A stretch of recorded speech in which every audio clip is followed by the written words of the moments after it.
and welcome on another amazing safari live experience here in the middle of the African bush, where we get up to all kinds of crazy, wonderful, and unexpected things. We've had a sunset and sunrise safaris filled with lions, leopards, and all kinds of magical creatures, and this afternoon we are starting with something a little different. My name is Jamie, the man behind the camera is Dave, and this is Sindile's leopard scat, because this is Safari Live.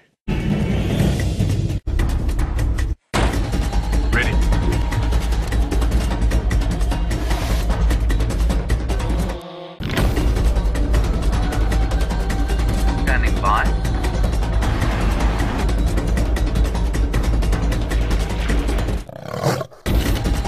Five, 4, 3, 2, 1. You are live, you are live. Afternoon once again, and as I said, this is the Sunset Safari, and here on Safari Live we do all kinds of unexpected things, and we're starting off our Sunset Safari by collecting what I know to be Sindile's leopard scat, the byproduct of his digestive process, and popping it into this well-prepared vial. And I'll explain why we're doing that in a moment, but let us see if we can get to this method, because I think we might have a slight problem here. It's gone a bit solid in the sun, and I'm not quite sure how we're going to fit this into this leopard scat tube. I will explain everything in a moment. It will all make total sense in a couple of seconds. We have a slight problem here, Dave. Wait, okay. Now, the one thing that we're always very careful with in terms of what we do is picking up a predator scat. This is the dung or scat of a leopard, a male leopard to be exact. Oh no! Oh no! It's all gone wrong! Okay, I don't really want to touch it, so let's see if we can... No, not so much. Would you like to look at a leopard track while I attempt to break open the leopard scat, or shall we just carry on with this painful experience? That is a leopard track over there, and I'm going to explain some things, a little bit about how it works. So we are here live on Djuma, Arathusa and Cheetah Plains Game Reserves in the Sabi Sand in the Greater Kruger National Park area of South Africa. Not only are we live, but we're also interactive, which means that you can send through your questions. Like, for example, if you were curious as to why I'm collecting a pile of leopard scat, you can do that on hashtag Safari Live on Twitter, or you can email through to questions@wildearth.tv. I'm going to try and figure this out. I need a rock, which is mostly quite a difficult process in the Sabi Sands. I'm not quite sure how on earth we're going. Where's that pile? Oh, there. Okay, I'm going to make this work. I'm going to make it work. Come on. It's got like cement. Oh no, I nearly touched it. Aha! I've hit upon a better method. Here we go. Much better. My homemade chopsticks, which are very, very ineffective. And hey, we have liftoff. A perfectly preserved leopard scat in a... Oh, it smells. Oof. I'm so sorry I opened that up. Oof. So here we have it. A vial full of leopard scat, and for a very, very valuable reason. So what we do is we hand this over to a fantastic organization called Panthera, who's using it to do DNA tests into the different leopards of the area. And that means anything from, well, especially focused on the paternity of the different leopards, because of course that is always something a little bit uncertain, and then also just general genetic studies and interesting facts that we could find out about the leopard. Now, we have collected Sindile's scats before, but we've been very specially asked to go and get this particular pile, hence my determination to break it apart and fit it into the vial. Now, Dave doesn't have a pen on him. I have come highly prepared, and I don't have a pen on me either. But I doubt I'm going to forget which particular leopard I took this from. Let me put that down for one moment. I did tell a story recently of how I accidentally forgot about one of the vials, or somebody forgot about one of the vials, and Brent and myself found it in our sock box not too long ago. But there we have it. Sample collected. The only thing I will need to do quickly is mark the GPS point. Let me move my head. So what I'm going to do when I actually have a pen is write down who collected it, so the collector, the date at which it was collected, and now I just need to mark the GPS coordinates so that we know. And there we have it. Leopard DNA on tap, or at least in vial.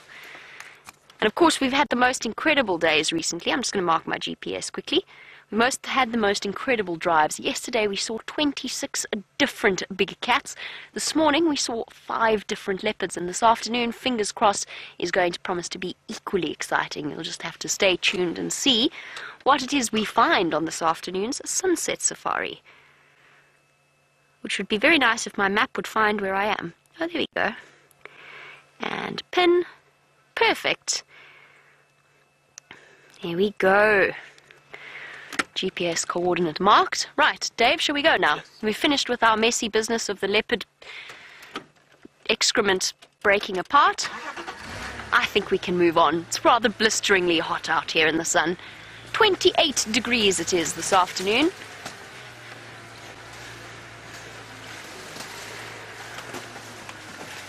Okie dokie, let's try not to drive over it, although that ship has already sailed for some hapless person who came driving around and drove over that. And off we go back to where we were this morning. So this morning we had Karula and her 2 lovely cubs with an impala kill. I'll wait till you see it. If you've missed it, or if you've missed the screenshots, I have to tell you that it's probably one of Karula's most impressive feats of strength that I've seen to date. Our female leopard managed to pull an entire impala about 10 meters straight up into a straight tree without any branches that she could grab onto. It must weigh the same amount as she does. Oh goodness, this could be quite interesting, Dave. Hold on tight. Watch heads, everybody. This is quite the drop we've got here. Here we go. Perfect. And off we go. So Dave and myself are going to head across to Karula. I know that James's plan was to follow up on Tingana and Shadow, who were mating not more than 300 yards from where Karula was. Let's go and find out how his search for them is going.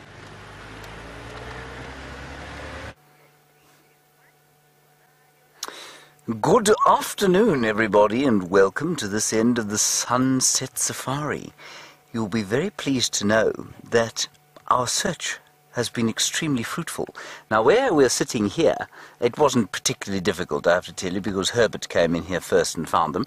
But just beyond here, you will see the spots of 2 leopards, as found or spotted the second time round by Gendre, who is on camera today. Hello, Gendre. Hello, James. Yes, and say hello to everybody. Hello, everybody. Wonderful to have you with us.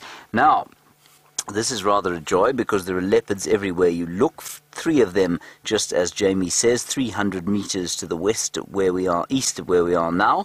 And we are going to spend some time with Shadow and Tingana and try and work out the psychology behind what is going on with young Shadow. Let's go and have a look. Please do talk to us. We love to hear from you. Hashtag Safari Live, questions@wildearth.tv. I didn't see these leopards. Gendre managed to spot them first. This is a wonderful scene, mainly because it is so wonderfully exemplifies what happens when leopards are mating. You have a situation where the male is absolutely exhausted, and the female, I'm going to just talk quite quietly now as she watches us move in here, the female in a state of abject frustration, and she's growling at him. Look. Altitude stations, are there any stations? Isn't this amazing, everyone?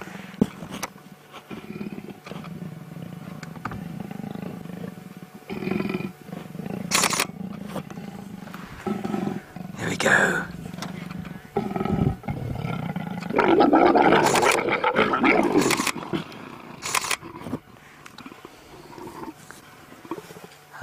You know, we see that so often, or we see it relatively often, and it is the most amazing thing every single time.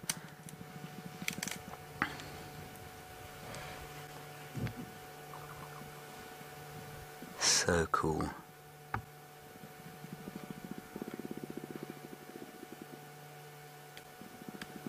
And that's him growling. You can maybe hear him. Now, what is going on here? If you are maybe a new viewer, let me just give you a bit of background here. That is Tingana. He is 9 years old. He must be pushing 10 by now, but a 9-year-old male leopard of this area. He is the dominant male leopard. His sort of regency is unchallenged in this area.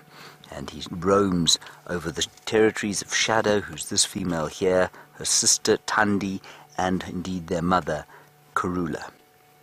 And possibly some others to the north, like Shiluva, for example. To the left-hand side is the female, that is Shadow. She is also 9, must be also pushing 10 by this stage.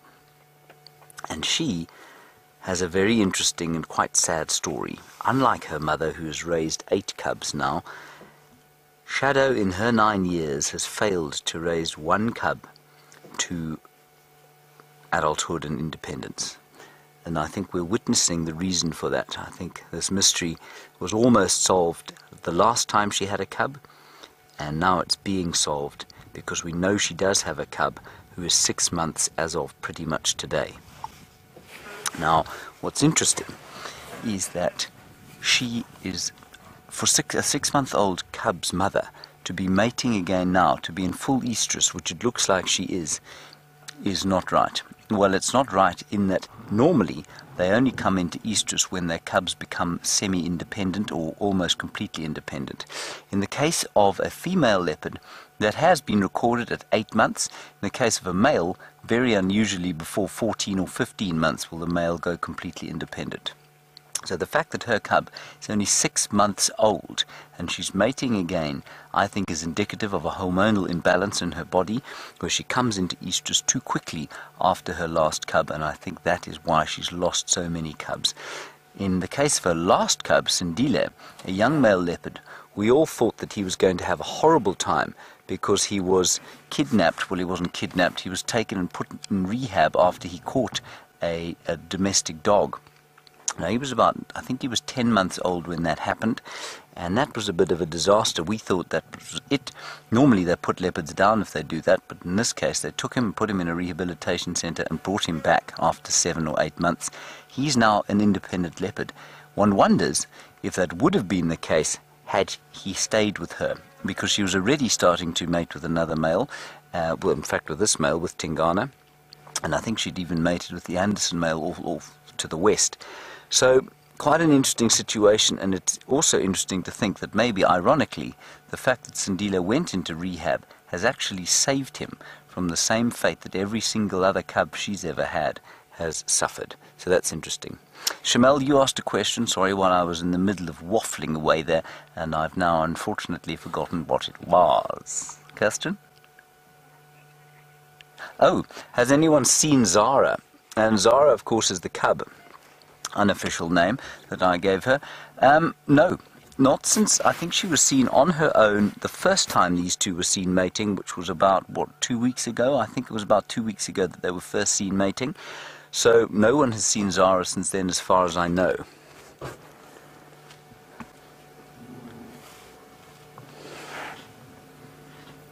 So rather interesting and tragic situation. Of course, this is the joy of what we do. We're unfolding things that I think many people don't manage to do because they don't spend the extended periods that we do with these animals. And at the same time, we have the joy and triumph of Karula and her amazing life and her successes, and we have this rather tragic situation here with Shadow, Karula's daughter, where there seems to be some form of hormonal imbalance, we think. We're not sure. Nobody really knows exactly what's happening. Let me move a little bit around this tree, see if we can't get a good look.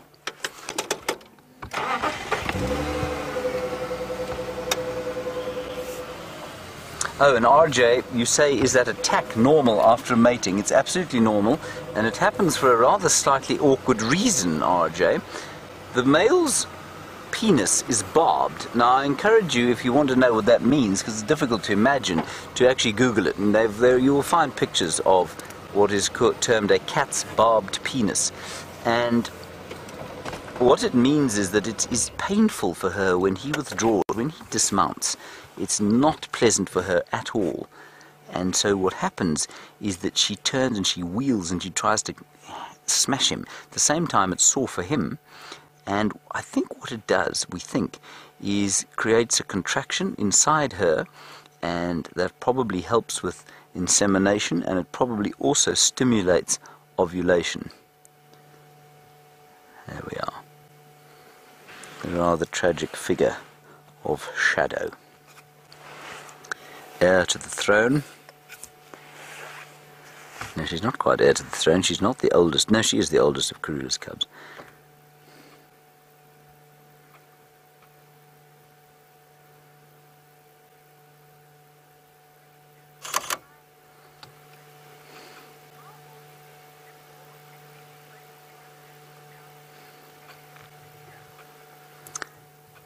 Hello, Smiley in England. You want to know when leopards become sexually mature. Smiley, leopards become sexually mature normally at about 2.5 years. But, you know, normally they don't mate. If they're males, they won't mate until they are probably 5, maybe 4 if they're lucky. But in the case of the females, they can mate from about 2.5 years old. And sorry, I have forgotten the second part of your question. My mind is nowhere today. What was the second part there, Kirsty? Sorry about that. Oh, how long do they live for? Right. So the record male age is 14 years, or 15 years. That was the Campan male from Londolozi, just down the road. And the record female, unconfirmed in this area, is 18 years, but confirmed from just across the river at about 17 years. So the males definitely live a bit longer.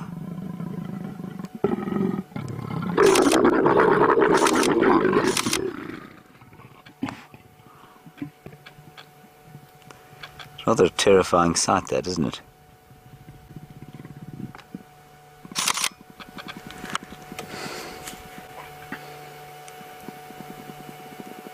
And just listen to the residual growl.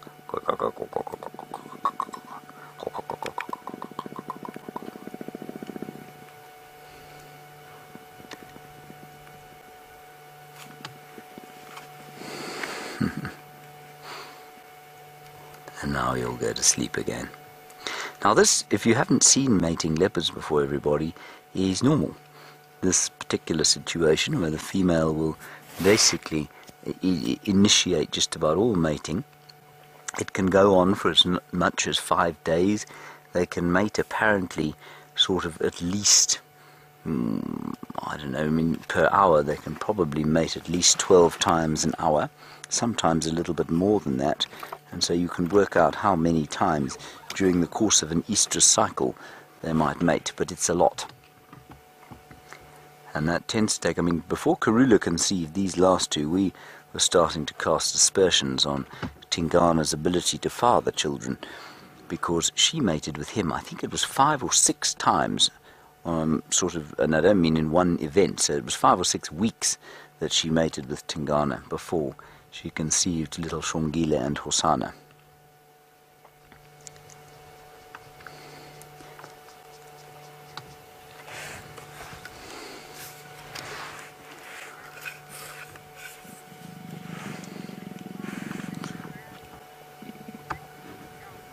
Hello, Fitzdog. You say, is it possible that Shadow's hormonal imbalance could be due to inbreeding if Shadow is both father, at least Tingana is both father and grandfather? I don't know enough about the genetics to say yes or no, Fitzdog, but I do know that that's not the case here, of course, because Tingana is not Shadow's father. Tingana is the same age as Shadow. He's indirectly, by marriage, her uncle as well, I suppose, because he has fathered her nephews and nieces. But no. So, I mean, look, I think, as we keep saying with the cats, apparently generations of inbreeding is survivable before any kind of deleterious effects are noticed. Whether that would manifest in something physiological like a slightly out of whack hormonal cycle, yes, it's possible. Interestingly, it's suspected, in fact quite strongly so, that Karula and Shadow are mother and daughter but also sisters, so that they had the same father. So that's quite interesting. So that may be something to do with it. That's a really good thought. I don't know. I'm not sure that anyone would be able to answer that question, but yes, I would say certainly one might expect that to be the case.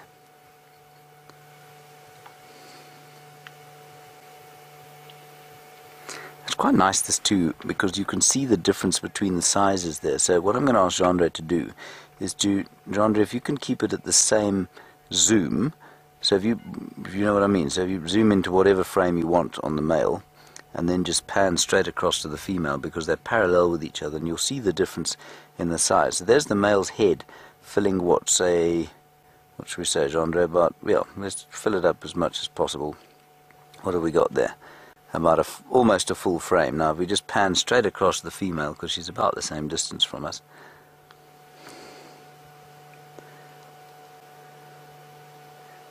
You can see how much smaller she is. You see that? I mean, her angle is slightly different, but it really is remarkable. His head is almost twice the size of hers. Now, a question about how long they will keep mating for. Well, the last time they mated, and it's from Deborah in South Carolina, the last time they mated, it only lasted about, I think it was only about 2 days. That's unusual, but it isn't unusual for a leopard that's coming into what we call a proto-estrus. So sometimes before they come into full estrus, before they go into ovulate, they will come into a short estrus, mate a bit, and then go off. That's what happened here. That's what happened the last time she came into estrus while she had Sindila here. And then, let's see if this is a full estrus. I think it's probably that they've been mating maybe 2 days now, maybe only a day. And let's see how long this lasts. But Deborah, it can last for 5 days. If it's a full-blown estrus, it'll go often for 5 days. After which the male can almost be seen running away. Now, 300 meters east of here, we have the mother and sister of Shadow, and indeed the consort of the great Tingana, the queen of Djuma herself, with Jamie, Karula. It seems as though all of our leopards are seriously concentrated in one place at the moment. Just have a look at that incredibly impressive feat. Look at that tree that Karula managed to hoist that impala kill up into. Absolutely mind-boggling. I'm seriously impressed with the beautiful Queen of Djuma, who is currently taking a very well-deserved break in the shade, panting with a belly full of impala and just enjoying a little bit of time off. As for her little spotted offspring, well, I have no idea where they are. I know they're here somewhere. I'm keeping my voice down just in case we're close to them, but I don't think that we are. I think they've just moved off somewhere into the shade, quite possibly to the relief of Mom, enjoying some cub-free time all to herself. It's a me time, which I think all mothers can attest as being something essential to one's survival as a mother, especially when you're a single mother of 2 boisterous, as of today, 7-month-old leopard cubs. It's the first time that I've seen them in, I think, probably over a month, and I'm absolutely astounded at how much they've grown, and at the same time, very impressed with Karula's mothering skills, as she continues to prove why she has earned the reputation of the Queen of Djuma. At 12 years old, she's had a seriously impressive run of things. Several successful litters that have been raised to adulthood, including Shadow, who is, of course, with James not far from us as we speak, consorting with Tingana, the leopard Don Juan of the area. And she is absolutely passed out, fast asleep. Just the twitch of her ears and her panting breathing breath gave her away. You can see the flies fluttering around, and her paws resting carefully and neatly. And welcome to Roger on the Sunset Safari. You wanted to know how close this Impala kill is to the Arathusa Dam. Give me a second, Roger. I need to do some rough calculations in my head. The answer is quite far. To give you a very basic answer, the more specific answer is probably in a straight line, about maybe 4.5, 5 kilometers. Those of you who want to convert into miles, that's not my strong point for some reason. Miles seem to escape me. I'm fine with Fahrenheit, feet and weight, but miles is a little bit more tricky. The answer is relatively far. The nearest water from here is probably the Djuma Dam. You might even get a chance to see Karula going across for a drink at some point. The question, of course, is how does Karula feel about the fact that 300 meters away from her is her daughter Shadow mating with Tingana? She must know, she absolutely will know, that they are there. As you may have noticed with James, it's not a quiet or subtle thing, a mating of two leopards. So she must be aware of their presence, and I wonder if she doesn't feel a little bit concerned. Well, she certainly doesn't look concerned. But if I were her, I'd be a bit concerned about the prospect of Tingana coming through and enjoying a little bit of a snack to keep up his energy, so to speak. He's not a threat to her cubs. They've been seen sharing kills before. And as the potential father, we won't know, of course, until the DNA comes through, but as the potential father, he's definitely not going to in any way be vicious or unpleasant towards those little cubs, although because he's mating, it sometimes makes male cats a little bit more unpredictable in terms of their responses. How's it, Orbs? Sorry, just saying hello to one of the other vehicles that has decided to come in.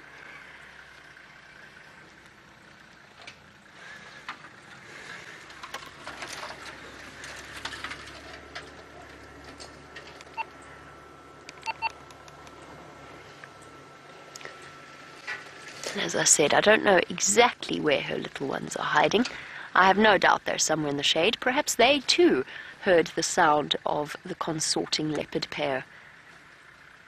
They've probably just gone to find themselves a nice patch of shade. It's not exactly an easy spot here, and it's relatively unpleasant in terms of the amount of sun exposure that's around here. So they might have decided to move to a more comfortable patch and just settle there for now. And we're just going to play the patience game. We're not going to go and actively look for them. We're just going to wait for them to come to us. Then we know that they'll be back at some point over the next few hours. And perhaps at some point we'll have to leave and then come back, but nevertheless I hope that we're here when they start to come out, and maybe they'll even give us a demonstration of their tree climbing. This morning's sunrise safari was astoundingly beautiful.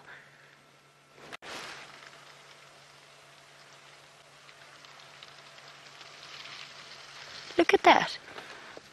There's a whirlwind of leaves. I don't know if you can get that, Dave. It's a dust devil, so a little sort of tornado. I'm completely distracted by all of the leaves that are flying about in the air. It's awesome. Well done, Dave.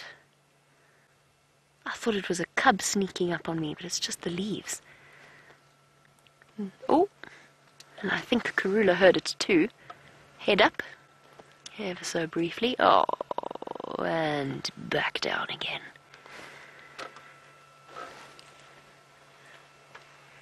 And as I said, this morning's lighting was absolutely beautiful, and Karula giving us an incredible demonstration of her tree climbing abilities as she leapt nimbly from branch to branch and then ever so slightly fell down towards the end. She saved it, though, with the true grace of a leopard, and didn't even look mildly embarrassed, which is fair enough. It was an impressive tree climbing feat. It remains to be seen how her youngsters are going to cope with trying to get up there and feed. I have a sneaking suspicion that they might make her life a little bit more difficult. She knows exactly, with her 12 years' experience and her strong jaws and muscles, how to keep an impala kill up in a tree.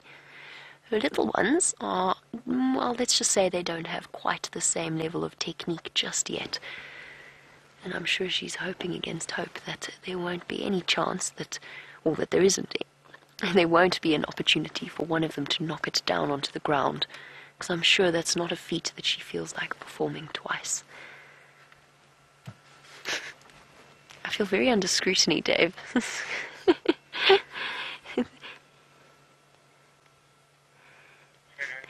There's several of the guests that have just arrived, and they seem to be most curious as to what it is we're doing here. Anyway, back to Karula. Deborah, you're saying that she looks a little bit thin, or is it just because she's lying flat on the ground? She doesn't look gorged, does she? She doesn't look as though she's really seriously tucked into that impala just yet. I think it's because she was a little bit tired. She ate a bit this morning and then went off to fetch her cubs, and I think she's really just taking a break.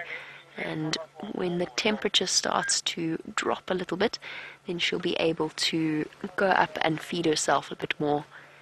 She's not thin, but she definitely hasn't eaten a huge amount. We've seen Karula before with a belly that looks like the equivalent of swallowing a beach ball. She hasn't quite reached that stage yet. But if we're lucky, and that impala kill stays in that tree, we could have fantastic times spent ahead with her for at least another 2 days, if not more.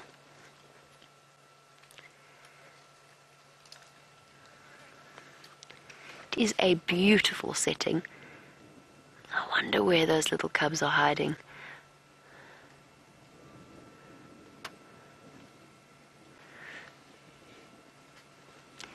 And I agree, Debbie.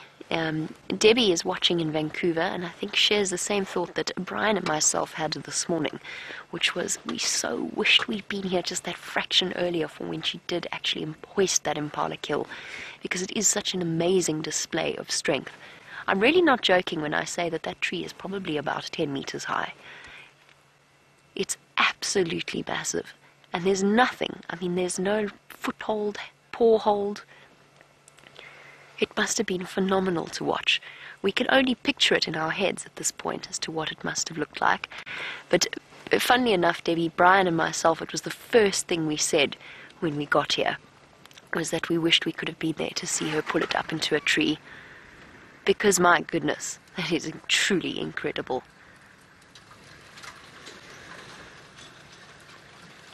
Hopefully she doesn't have to do it again, but you never know.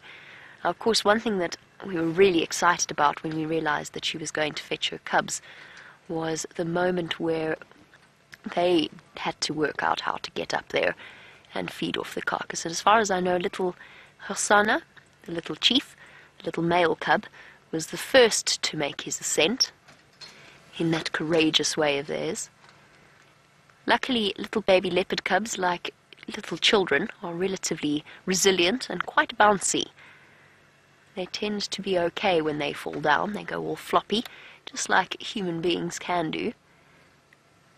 So if they were to fall out, they'd probably be absolutely fine. But well done, Karula.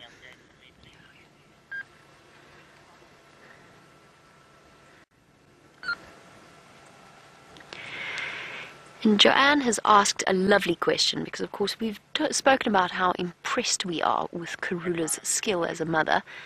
And the question further is, well, why are we so impressed with that? And that's because we have such an enormously high mortality rate. And Joanne wants to know what the difference is between the mortality rate of leopards, lions, and cheetah.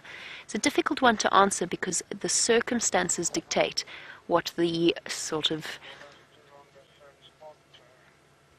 Sorry guys, I'm just listening to the Game Drive channel. It's dictated by the situation, the circumstances, and the area that you're in. But leopards have a roughly 70% mortality rate before they are a year old. But that's not the case, necessarily, because as we know, Karula has beaten those odds time and time again, as Shadow has done the reverse of that particular way of raising cubs. Lions have a slightly lower mortality rate, but if there's a takeover or coalition takeover happening, then they have a 100% mortality rate, because the males seek out and kill the cubs, or almost, probably about a 90% mortality rate. Sometimes they manage to get away. Cheetah, it's very, very high. But again, it depends upon the amount of prey available. As you know, they are probably the least successful of the big cats. But it also depends on your lion density, because the higher your lion density, the higher the mortality rate for cheetah's cub loss, or cheetah cubs.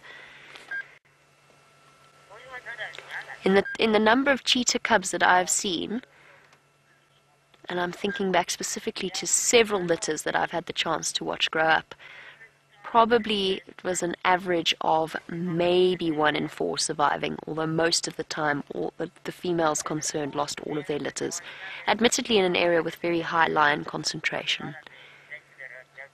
So the more you interfere with the numbers of the different cats, and the less you leave nature to do its thing, the harder it becomes for the different animal species. We don't realize the impact that we have until we've done it, which is why it's always best to let nature do her thing.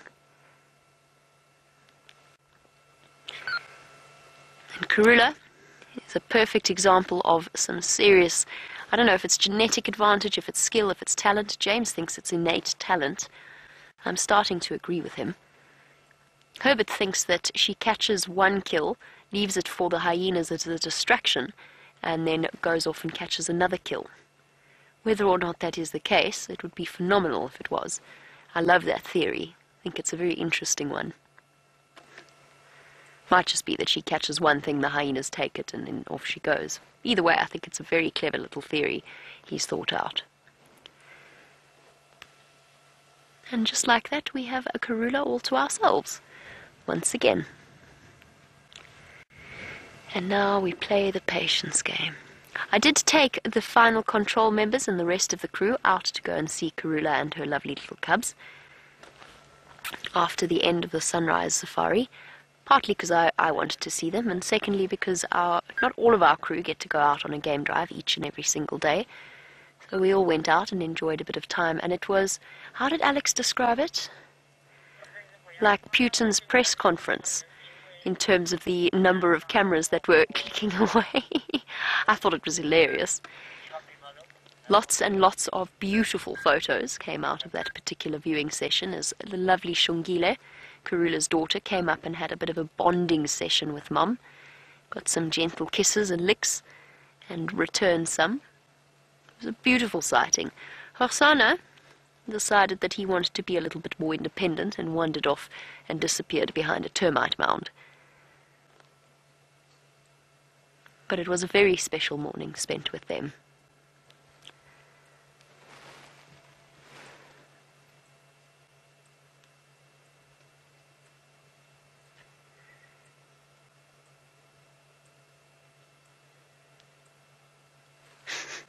A little bit of a stretch, shifting around her back legs.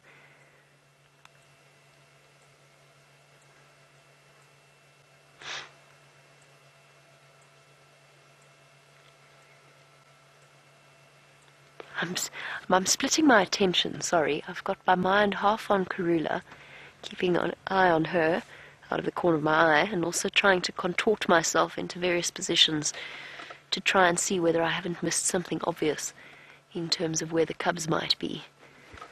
They can sometimes be so incredibly hidden, especially when they're flat like this. And since they're half the size of Karula, they're twice as difficult to find. That's still a little bit too warm. I think we'll settle here and just wait for them to come to us. Dave, you haven't spotted them, have you? I feel you're not keeping that secret from all of us.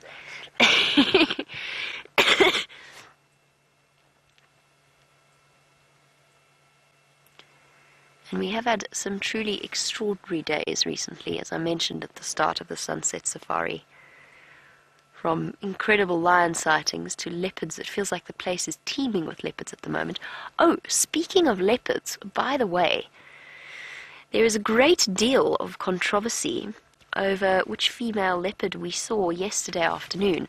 I, of course, got terribly excited because I thought that it was Nkanyeni, who I have not yet seen on Cheetah Plains. I never got a chance to have a proper good look elephants. Sorry, distraction. There's elephants screaming off in the distance. You won't have been able to hear them. I never had a chance to look at her properly. I was distracted by several and other things that was going on at the time, including towards the end an influx of Styx lion cubs arriving. But for those of you who are followers of our different leopards, and of course I know most of you are in terms of our regular viewers, it looks as though it's Tundi's daughter, her older daughter, which makes more sense now when I look back on it. And I've never seen Nkanyeni, but I always thought she was slightly older than the leopard that we saw yesterday. So it does turn out, I mean, I've never seen Nkanyeni before, and it was just what I was told, but it turns out there's a good chance that the leopard S that we saw yesterday was not in fact Nkanyeni and was another leopard. If it is Tundi's daughter, her older daughter, Tundi is the twin sister of Shadow and the daughter of Karula. So Karula's one of Karula's oldest daughters. And I think that's a new leopard for us. I mean, it's definitely a new leopard for me either way. And one that hasn't been given a name officially by the different guides as far as I know. She's a nameless female. So perhaps we'll have to start thinking about possible names for her. Tundi, of course, is one of my absolute favorite leopards. Shadow's sister, Karula's other daughter, and she's got her 2 cubs are alive and well as of yesterday.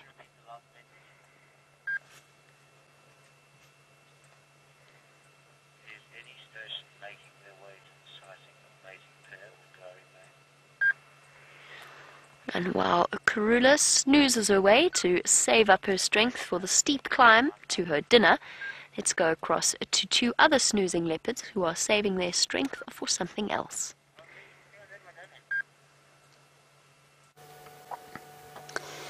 Indeed, much snoozing is going on, everybody. It's a warm and soporific afternoon of 82 degrees Fahrenheit, 28 degrees Celsius.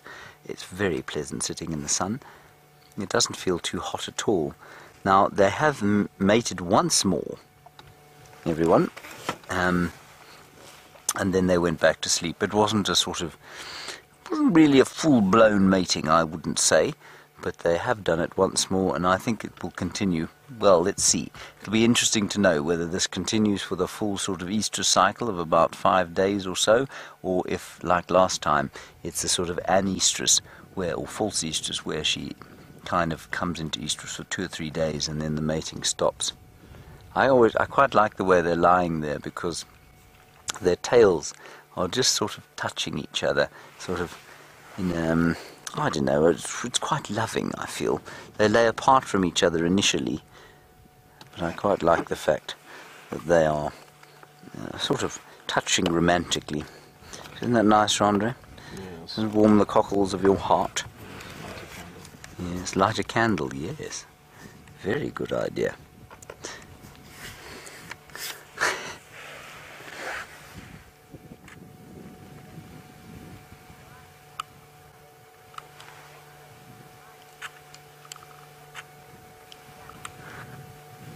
Janet, you say mating leopards are very different from mating lions. I would agree with you, Janet. And you say it just seems that the female leopards are much more aggressive. They're certainly the initiators. You know, if you watch mating lions, the female will walk away from the male and he'll then get up and try and initiate a mating sequence, where that just does not occur with the leopards. You're absolutely correct. It is only the female who tends to start this kind of thing. And absolutely, it is different in some ways, but in many ways it's the same. It's aggressive with the males, at least with the lions, in the same way. They have the same sort of structure of the penis. It's also barbed, and so it makes it very uncomfortable for the female. So that's quite interesting. And it also goes on for an inordinately long time.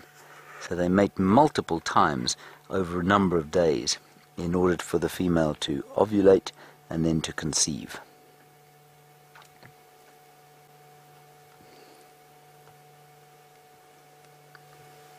But at the moment, the only thing indicating that Tingana is indeed alive is when a fly lands on his ear and he flicks it off. And now not even that anymore, he's far too exhausted.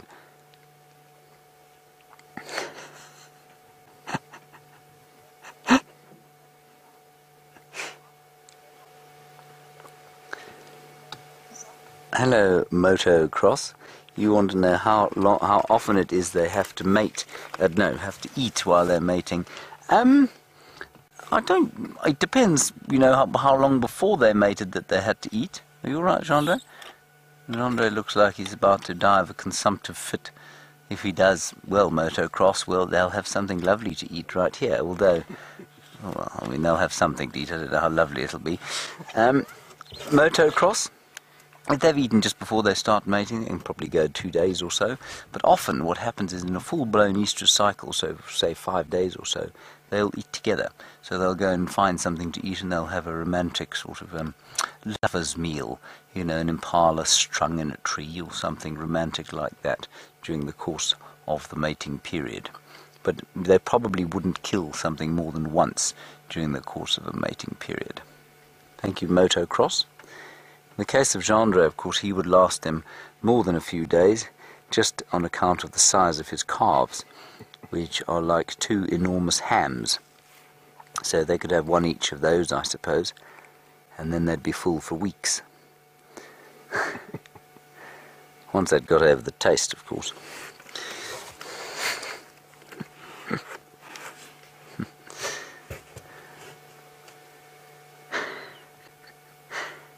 Yes, not a lot going on here, is there, Jean-Andre?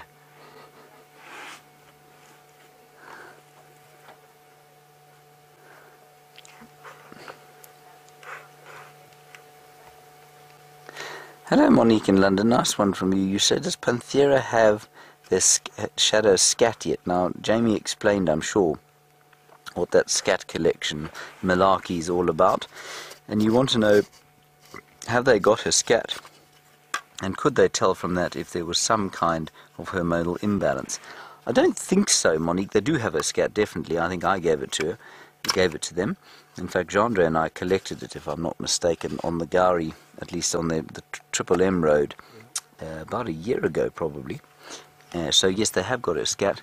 But it's for DNA analysis, and I don't think, you know, they don't know what the genes actually mean. They don't know about the genome of leopards any more than they know exactly what genes cause diseases or hormonal imbalances in humans. There'll be some that they can tell about, but I think as far as leopards go, no, I don't think they'd be able to tell that. I imagine, yes, like you say, they would have to use blood. Absolutely. We don't have any results from that stuff, and I don't know, I mean, I'm not sure why it's taking so long, or if we will ever get results from it. The scientists all over the world tend to be quite jealous of their data. Right, while these two sleep, maybe we should go to another sleeping cat. And if these guys bother to get up again, well, then you'll come straight back here. Ooh, hang on a second. 1 second. No, she's gone back down. Let's go back to Karula and find out what she's doing. And as you can see, much has changed here. We seem to be surrounded by sleeping cats over the last few days, but we are definitely not in the position to do any complaining. Apparently there is actually a sleeping lion on Djuma as well, a male lion, that because our morning was so busy this morning, James and myself didn't even get to. So at some point one of us will probably pop past there and go and have a look at him before returning. I don't know, we're so spoiled for choice. I said this yesterday, I feel that way today as well. We're so spoiled for choice with our different cat sightings. But the sleepy cats are here, which definitely means summer is well on its way. And Karula, for one, couldn't have been happier about it. You're giving us a gentle rollover. Now she's presenting us with a different view of her long, slender yellow back. Hey girl, we can't even see your face now.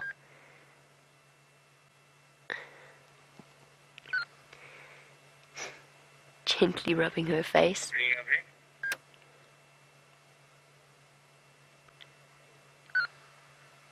I was going to tell you something and it's completely gone out of my head. Goodness. It'll come back to me at some point, I promise. I cannot remember what it was I was going to tell you. It can't have been frightfully important.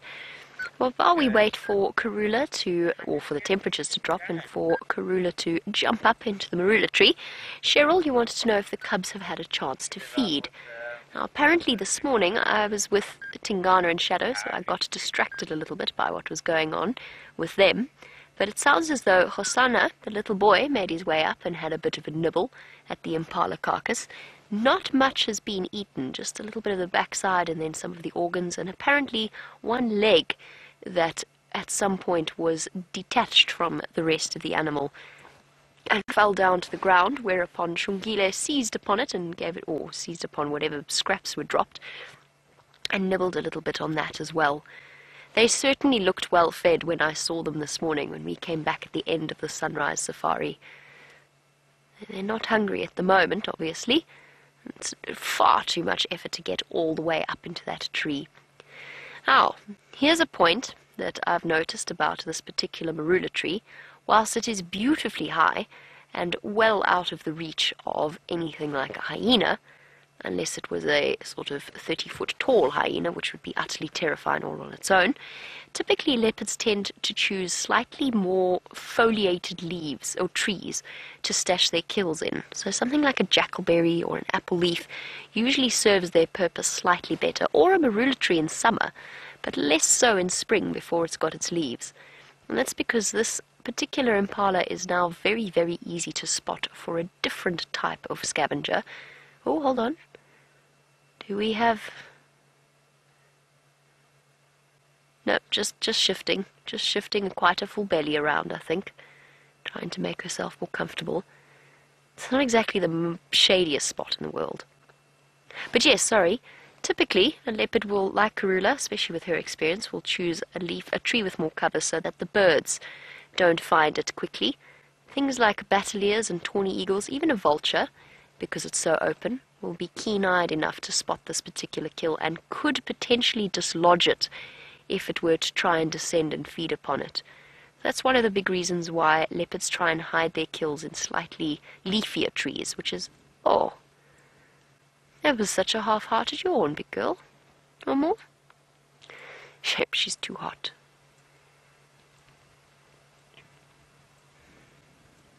Very, very warm.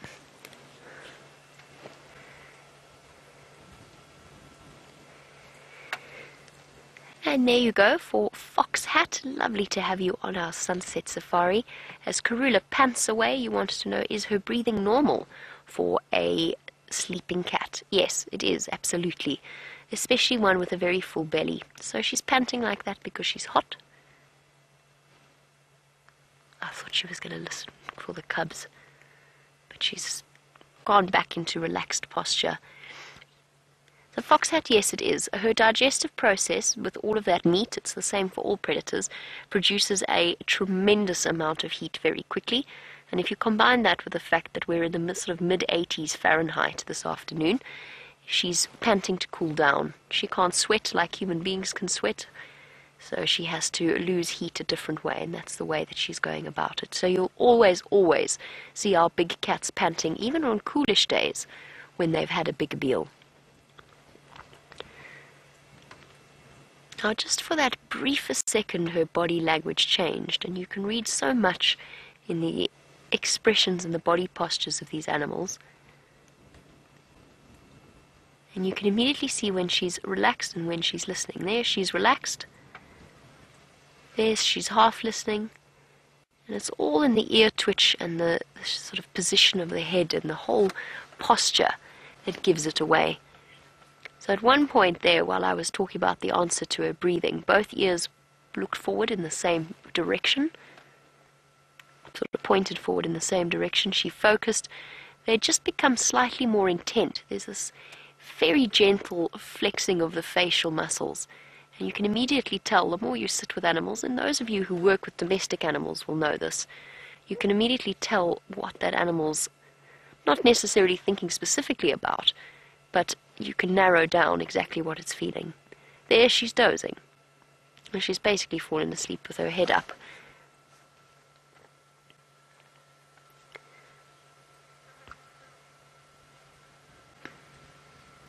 And definitely not yet contemplating the serious climb that's ahead of her. There we go. Lovely yawn.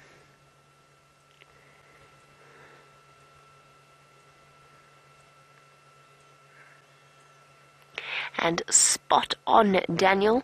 Very well done. Daniel is one of our newer viewers and said that it seems as though leopards seem to catch their prey by surprise rather than a long run that cheetahs do. And absolutely, they're ambush predators. So they usually try and sneak up between sort of 5, maybe 10 meters to their prey. So that's about between 15 to 30 feet before they actually launch their attack. And that's because they've got, whilst they're very powerful and very fast, that is only over a very short period of, or short distance of time. That's short distance of time is not a good way of describing that. That doesn't exist. Over a short distance, I know, I'm sorry, Karula, I know that was terribly boring of me. Only over a short distance or for a short period of time. So they can move at around, they can cover 24 meters per second. So that's, I mean, just think about that. Stop and let that sink in for 1 second. Karula could be from where she is now into the car with us in half a second. Not, of course, that that is something that she's going to do, but she could if she wanted to. You don't underestimate a leopard's speed and strength. There's the couple of times that I've surprised leopards on foot, they've been past me before I've barely registered exactly what it is I'm seeing, if they're skittish leopards.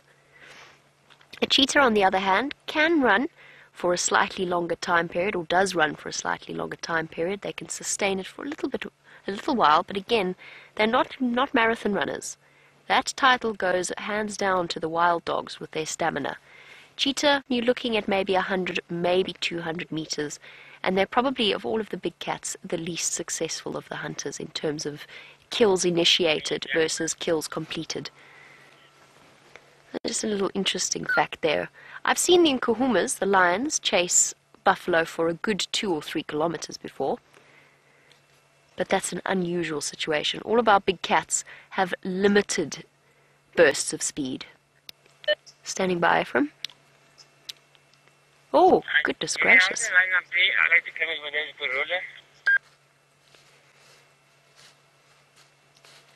A royal toilet break. Almost perfectly positioned behind a tree, but not quite. If it's just myself here, you're welcome to come and join. No sign of the Mpimpans for now.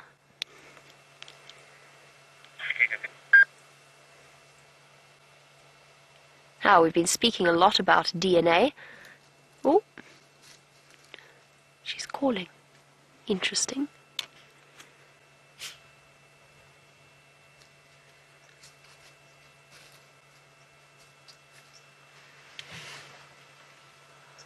How wonderful. I think she's going to go and fetch her cubs for us. Or she might go and find a better patch of shade.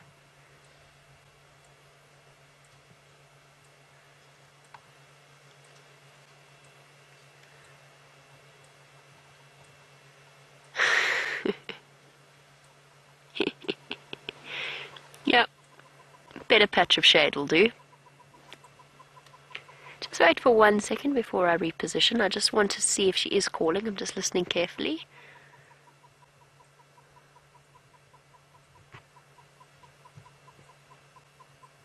She did give the softest of ooh sounds as she got up. She is looking around. No, she's not calling. Let's reposition and go and join her for a slightly better view.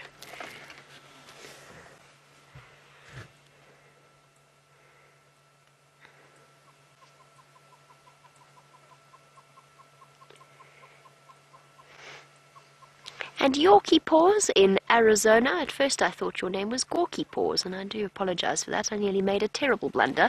But Yorkie Paws has wanted to know, while we reposition to get another view of the Queen of Djuma, whether or not it would be possible that Karula would adopt Shadow's cubs, since she is the grandmother.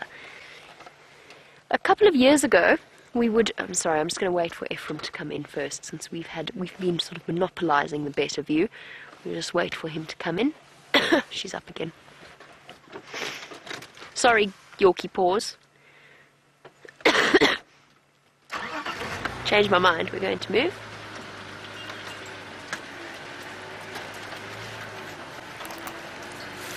Yorkie paws, I promise I'll get back to your question in 1 second. Not 1 second, that's an exaggeration. I'll get back to your question in a couple of seconds. Because it's a really nice question and it has a really interesting answer.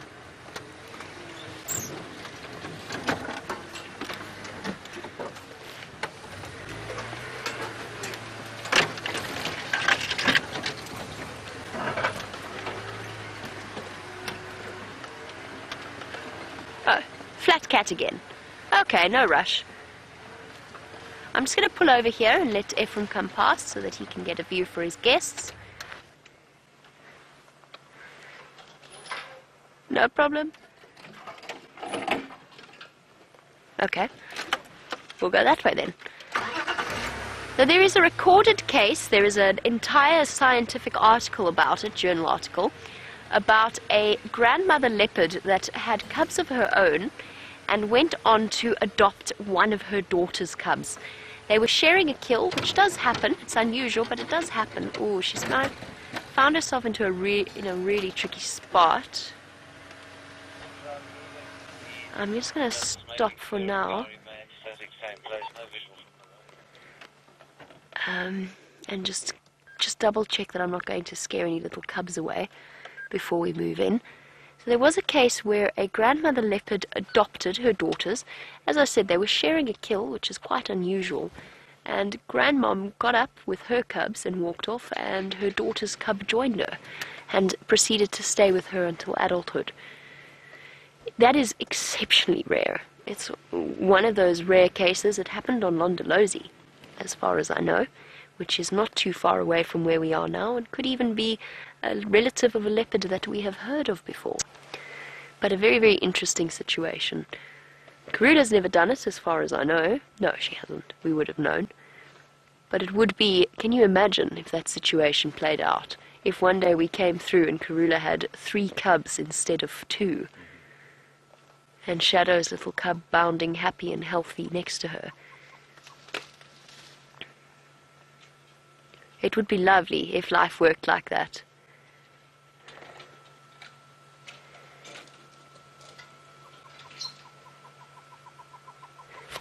And what a lovely comment coming through from Yorkie Paws. And I'm so glad I did get your name right. I hope I got your name right, Yorkie Paws. Now, apparently Yorkie Paws has been lurking, watching the show. Lurking sounds horrible. I feel bad when I say the word lurking. But Yorkie Paws has been watching the show for many years, and this is the first question that they have had answered. So it's lovely to hear, Yorkie Paws, and it is very special to hear from you.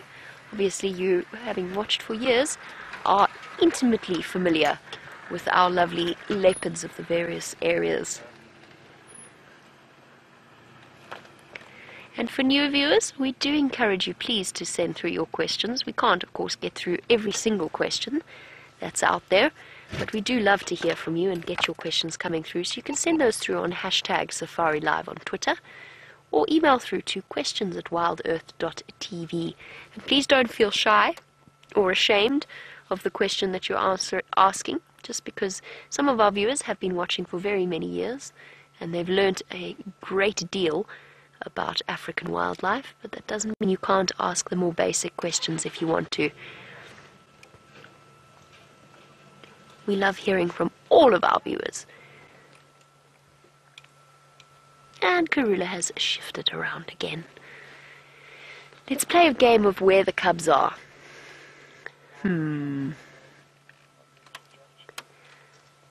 I'm going to guess and say they're hidden somewhere around that termite mound.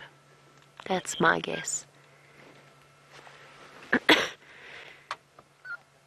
What do you think, Dave? Do you think they're somewhere there? I think it's possible.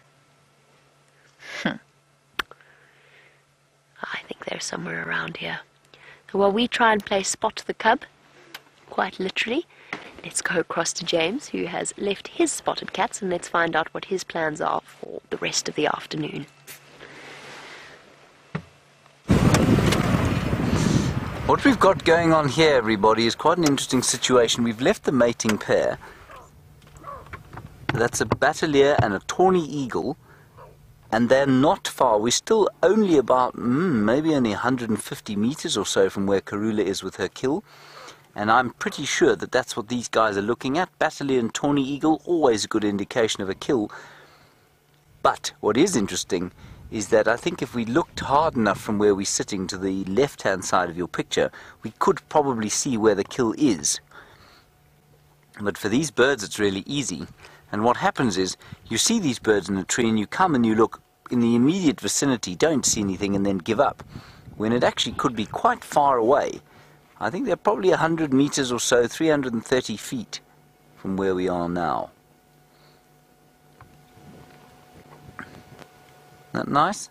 It's a tawny eagle.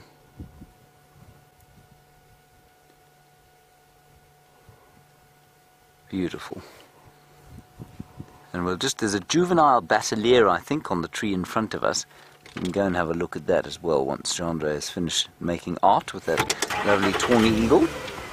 Very nice. Well, I was talking to the bird more than I was to you. But yes, I mean, you did an okay job. Well done. In fact, there's another tawny eagle here, everybody. There was a juvenile Bateleur flying around, but it's gone. And let's just have a look at this tawny eagle. There is a little bit of traffic on the road, so we'll have to get off the road.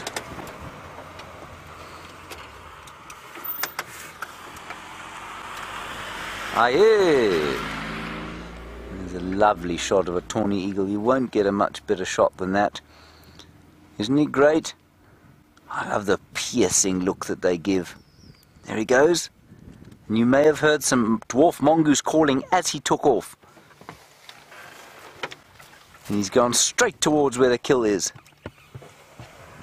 That was quite inconvenient of him. It would be nice if he'd flown across the front, wouldn't it? We'll tell him to do that next time, Jean-Andre. That'll make your life a little bit easier.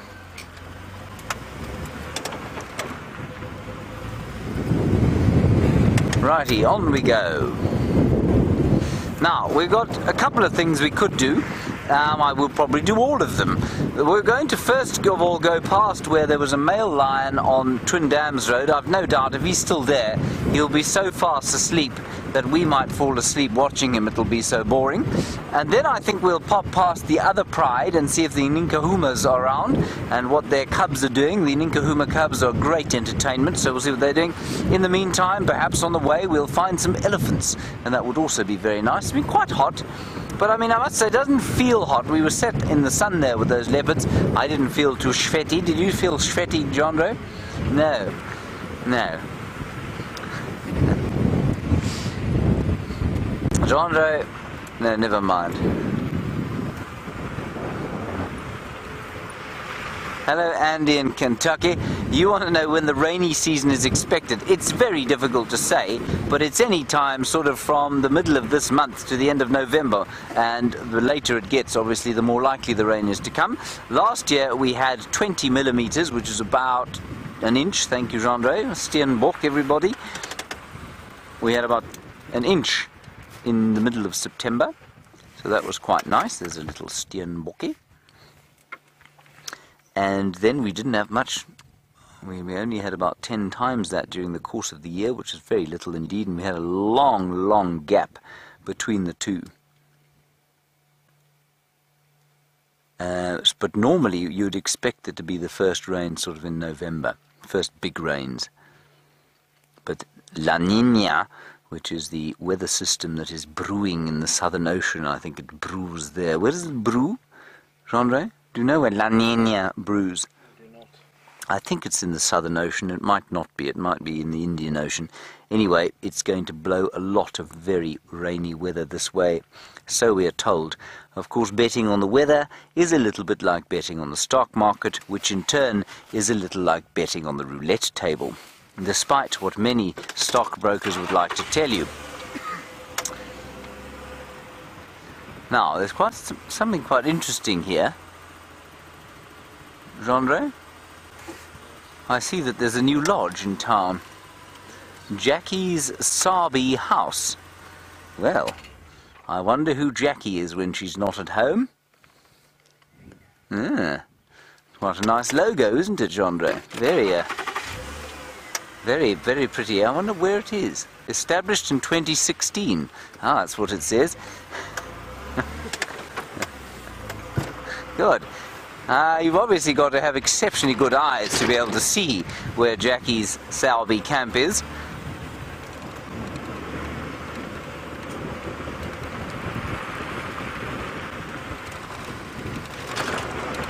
Hello, Jack. Oh, not Jack. I've got Jackie's Sabi bush camp on my mind. Hello, Brock in Pennsylvania. You say it seems to you that the big cats like to use... Gendre, what are you doing? Sorry, he's shaking about a bit, Gendre. Yes, there we go. That's much better.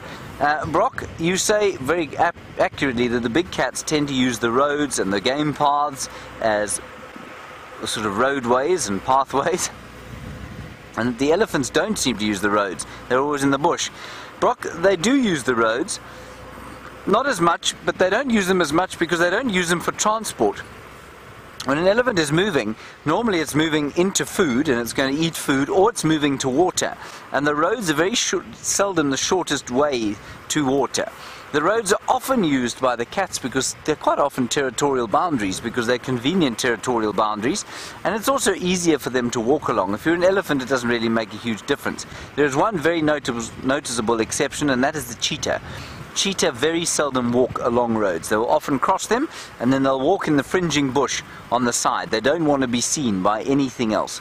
It's quite interesting when we see them at cheetah plains fairly regularly. They're normally moving parallel with the road as opposed to on it, and like you've correctly seen, lions and leopards much more likely to be actually on the road.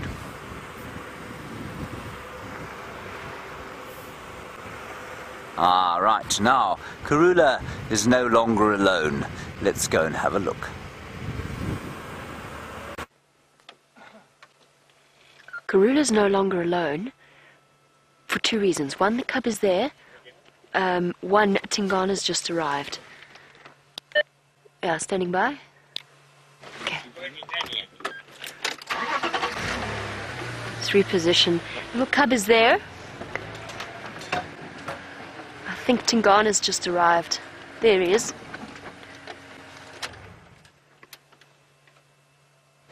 Having a solid sniff around. Okay. Let's go around, let's reposition. I'm going to move out of the space between Karula and her cubs. He's phlegm grimacing for us.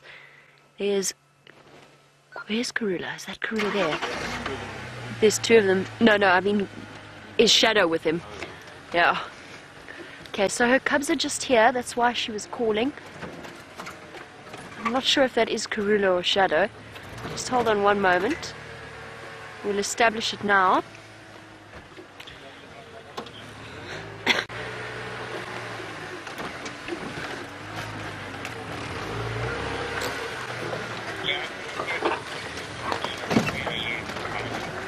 This is exactly what I was expecting. I just didn't expect it to happen so soon.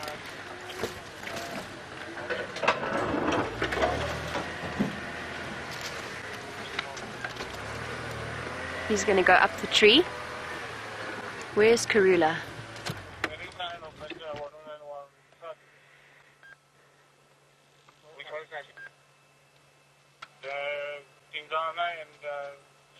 She's calling for her cubs.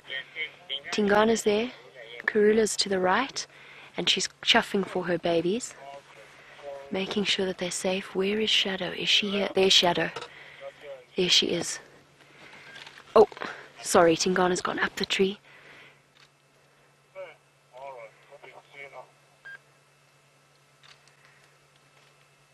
He's going to go and steal from Karula's carcass. Has Karula realized that Shadow is on her way? This is awesome. This is what we were waiting for. Up goes Tingana into the tree. A difficult spot for a leopard that weighs as much as he does. And I barely know which way to look. Karula was chuffing for her cubs a moment ago, but I don't think she's realized that Shadow is behind Tingana, slowly making her way forward. Tingana balancing precariously on a tree that was not built for a leopard of his size and stature. It's all fine and well being dainty Karula, or her little cubs. And just like that, yeah, I see her, thanks Ephraim. Here comes Shadow here. And just like that, Karula has potentially lost the best access to her hard-won meal. Shadow's just going to pop through this gap here. This is incredible. Where is she now? She's just coming. I can see her, but Dave can't. I don't want to reposition just yet. I want to see how this situation plays out. Let's go back towards... Oh, here she comes. Sorry, Dave. There she goes. Has Karula realized? There's Shadow slinking around the back, making her way towards the kill. I don't know where the cubs are. We saw one of them earlier, and we saw Karula chuffing to them. But did she chuff a warning? Now, before we get too nervous or too overexcited, just bear in mind that Shadow is Karula's daughter. We spoke about sharing kills before, so there's not a major threat to Karula or her cubs in this scenario. It's just a fascinating situation. Here's Shadow looking slightly with her nose out of joint.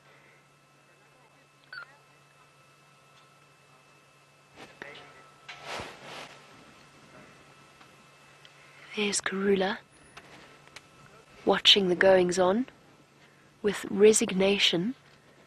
And then Tingana has planted himself up in the tree and is tucking into Karula's dinner. Oh, hold on. Sorry, Dave, I know I'm bouncing us all the way back. Look, Karula's spotted Shadow. You can see it in her body language. Thoroughly unimpressed.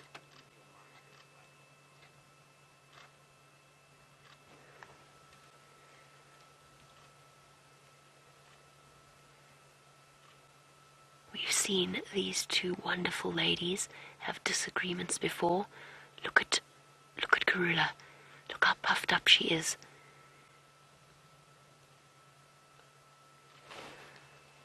She's heading her off. And Shadow is nobody's fool. He's not going to mess with Mom. She was heading her off. That was the direction that her cubs are in. And she's immediately blocking her, doing what we saw Shadow do with Sindile when he first encountered her. Okay, we're going to reposition a moment just to give you an idea of what's happening. Oh, Shadow's on the run. Off she goes, pursued by Karula. Oh, and there she goes, disappearing round the side of the termite mound. Oh, and on that situation, and Tingana's just nearly fallen out of the tree. There's the most incredible scene. The male leopard is far more interested in filling his stomach than with the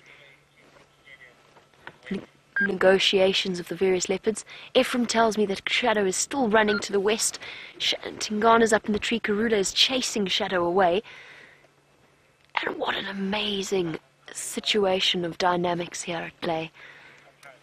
A mother, a daughter, two young cubs that we can't see at the moment, and one big male who's far interested in the food. Okay, we're going to turn on, we're going to try and catch up with Karula and Shadow. I know this is an awesome scene with Tingana up in the tree.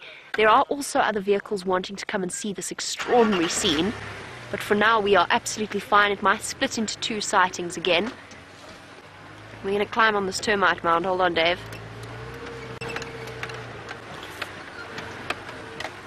This has been incredible. This is what I was waiting for. I was so desperate not to leave. Hello.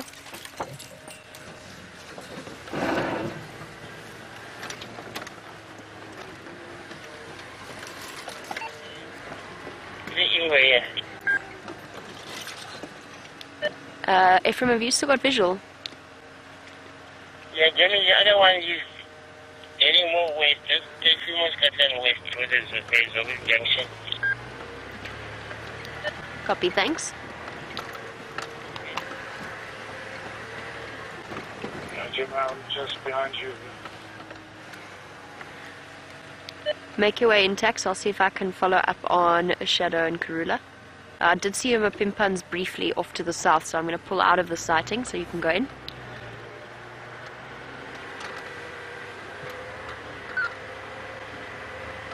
Sorry everybody, we've got to make space for the other vehicles as well. Taxon has just arrived. And where did Shadow and Karula go? We've all got to keep our eyes peeled. What an incredible way that this afternoon has played out.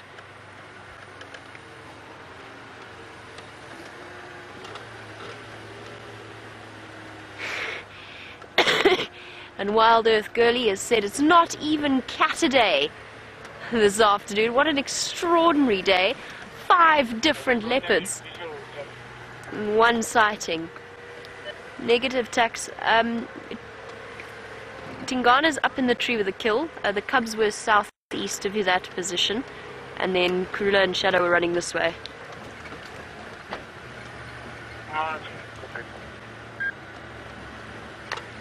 Absolutely. This is incredible. It's not Catterday. There you go, Dave.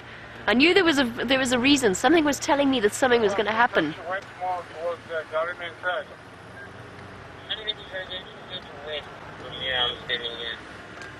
Okay, let's just... I don't think they're going to go too far. Karula's cubs are still there. She's not going to want to run too far away. But Shadow might have, and Shadow could have jumped this road in one stride if she was desperate to get away.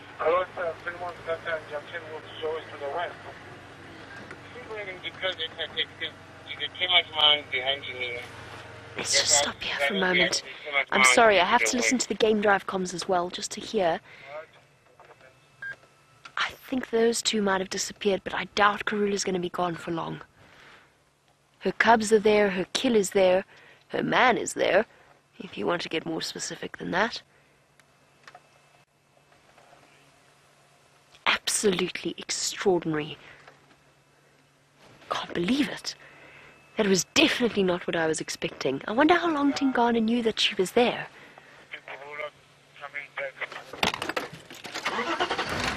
Shadow's gone, Karula's coming back. Hold on, everybody.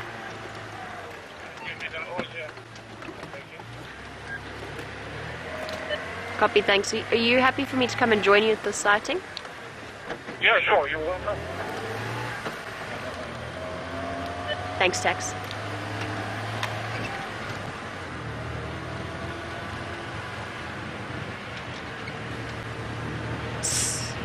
Where is she gone?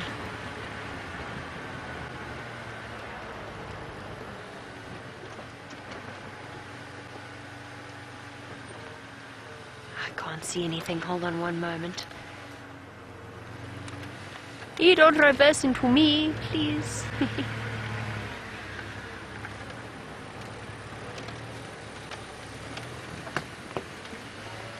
And Kerry, while we go and try and figure out exactly where Karula has gone following behind Taxus. I'm being silly. This is silly. Let's go back to the... Oh, there they go. Oh, there they are. There. Right there. I thought I was being silly, but I'm not. They're both here. Or at least one of them's here. Now, Kerry, you were wondering, you know why Tingana followed or came towards Karula, but why did Shadow join in? And the answer is because that is the imperative of a female leopard in estrus. She follows the male.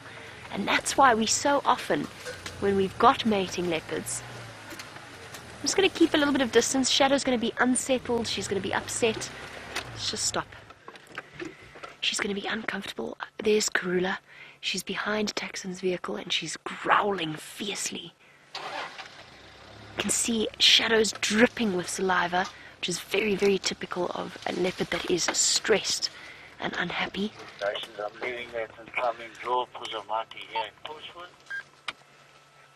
So, Kerry, it's her imperative to follow the male leopard.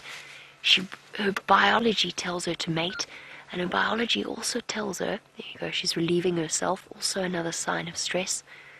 Her biology tells her that she's got to stay no matter where the male goes, which is why we've had Tingana bring Tundi into Karula's territory, Kwatile, Shadow. It's when territorial boundaries don't matter. And she's also learned that the male will be often quite protective over a female and estrus that he's mating with. So she's was sort of kind of relying on Tingana to keep her safe. And Karula's unlikely to go for Shadow in a very violent way. But it is an incredible interaction. She immediately stepped in to chase Shadow away from where her cubs are, but now Shadow's instinct is taking her straight back towards the male. And where is Karula? She's here somewhere. I can hear her.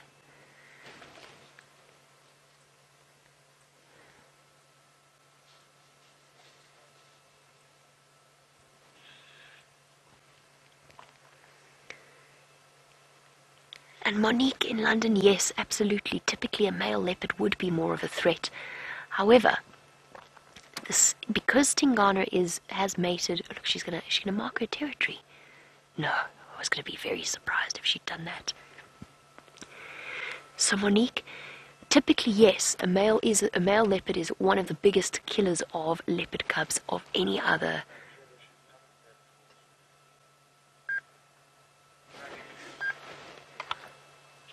Let's go around. Sorry, guys.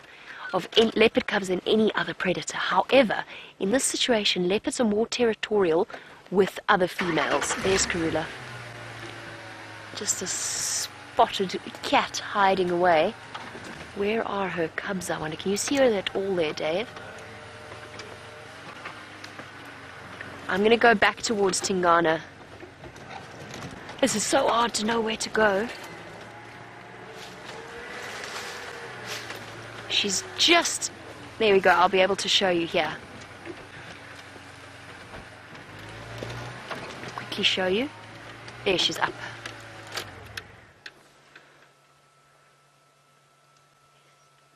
Did I get Shadow and Karula mixed up? I don't think so. But it's possible. This other female is moving off. So Monique, she's more threatened by Shadow because Shadow is a female in her territory, and it's basically natural instinct. They're more territorial towards females and not at all towards males. She's going to mark her territory. So a male leopard's territory, as I know you know, encompasses that of several different females. So she knows Tingana, she's not bothered, but Shadow is now in her space with a kill, while she has a kill, and her two cubs. And she acted to prevent that situation from playing out. Tex, is that Karula with you there, or Shadow? It's Shadow that she's going back. Copy, thanks. Okay, either way, Karula's on her way back as well. It was Shadow that went back. She's also coming that side now. Copy that, thank you.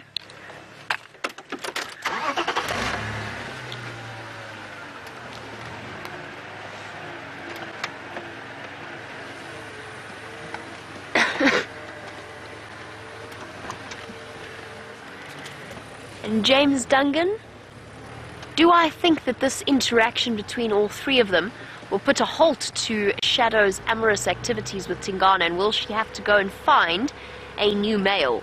That's a very good point, because Tingana is not going to shift from that carcass now. There's free food. He's going to do what male leopards do best, all leopards do best, which is scavenge. And he's going to steal Karula's kill. So James, my answer is no, I don't think so. I think Karula's going to move off, and I think she's going to take her cubs with her. And she's going to leave Tingana and Shadow with this particular kill. That's my suggestion as to what's going to happen here. We'll have to wait and see how the scenario plays out.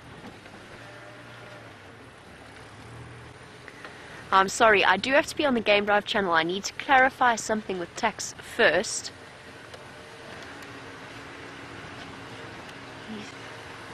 Just bear with me one moment. We're just gonna get... Okay. Here comes Shadow.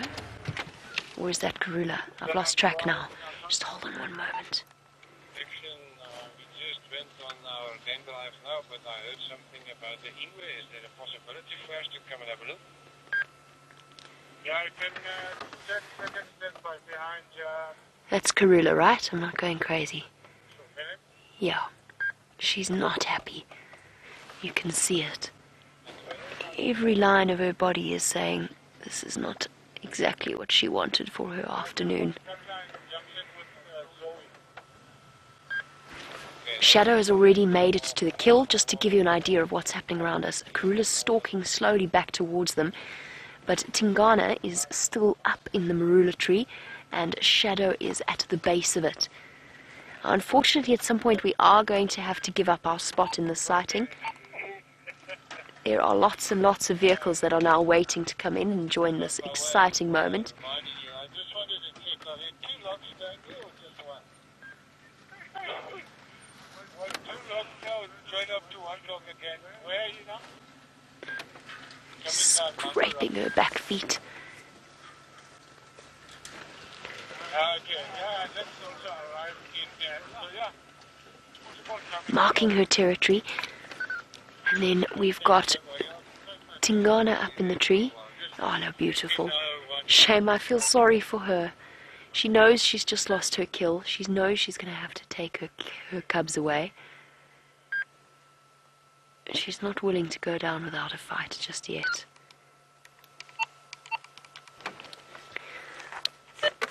Tex, I think with the Mapimpan still in the area, maybe it's best for a 2-vehicle lock. I'm going to pull out.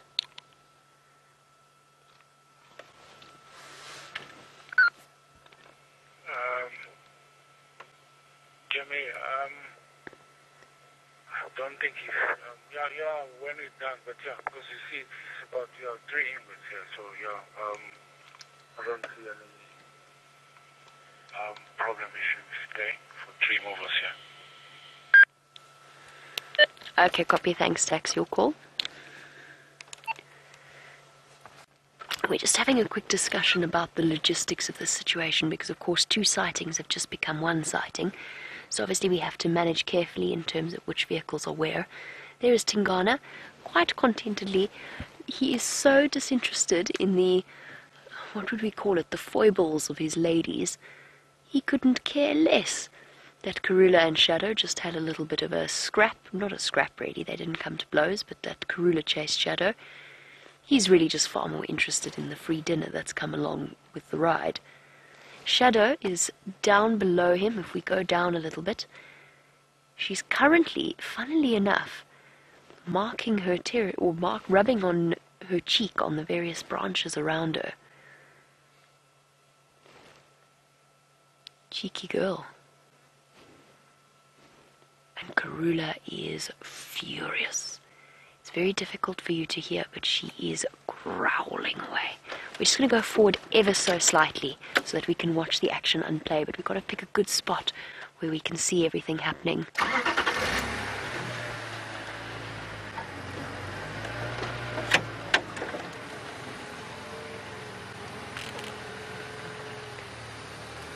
Hello, girl. Do you mind if I come join you? I know life's not great right now. After all that, you poor thing. Just going very, very slowly.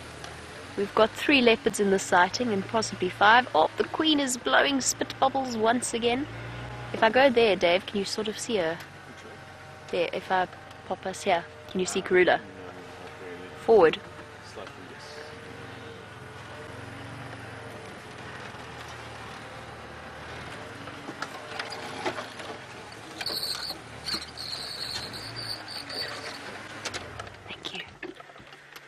So Sharon in Ballito, isn't this sighting absolutely incredible? You can see salivating away, relatively stressed about this whole situation. Now, the reason that Karula recognizes Shadow as her daughter is, I think leopards know each other, like people know each other. They know which is their daughter. Shadow's going to go up the tree. Or she's thinking about going up the tree.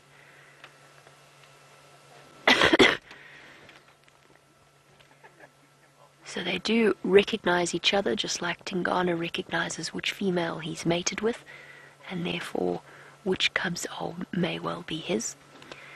Now, situations like this probably actually play out more often than we think. I know that Karula has been seen watching Tingana mating with both Thandi and Kwetile in her territory before. Thank you. Are you on block there or person to talk to? I would like to come around, but it will take me maybe half an hour or so to get there. Is it alright? She's having just a jolly good sniff all around her.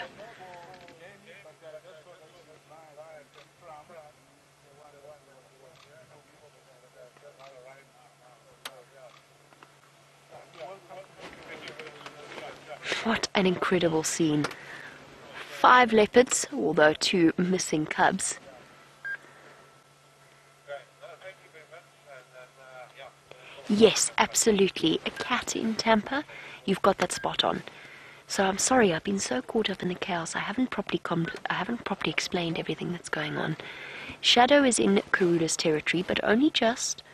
Karula was always just on the boundary between her west, or sort of close to the western edge of her boundary, and Shadow's eastern edge. Oh, Tingana, this is a precarious spot you find yourself in.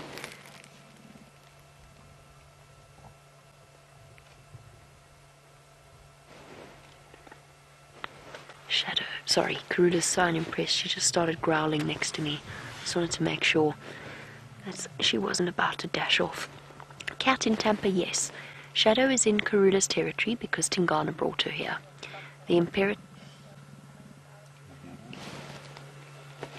There you go. You can hear that deep, low rumbling coming from Karula. Isn't it peculiar that we had that whole question about grandmothers adopting daughters' cubs, and all of a sudden Shadow came into the sighting with Tingana? It's incredible.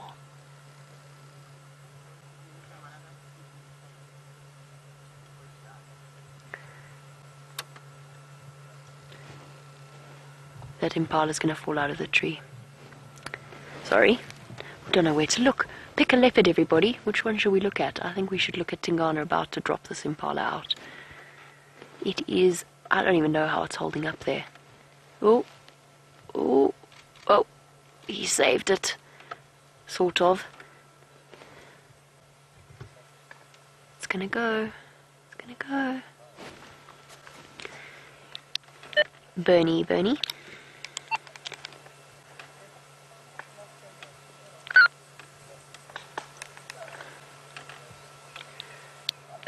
Bernie, Bernie for Jamie. Sorry everybody, just while the actions died down a little bit, I just want to take that opportunity to chat.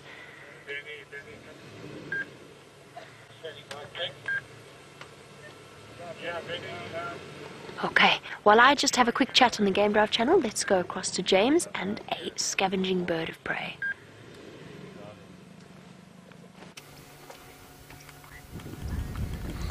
Amazing stuff, everybody, that we're having this afternoon. Really quite astounding there at the leopard sighting. Massively jealous of Jandre and I. But we're here with quite a large herd of beefaloes, all buffalo bulls, moving off to do their evening grazing to find what little grass there is left.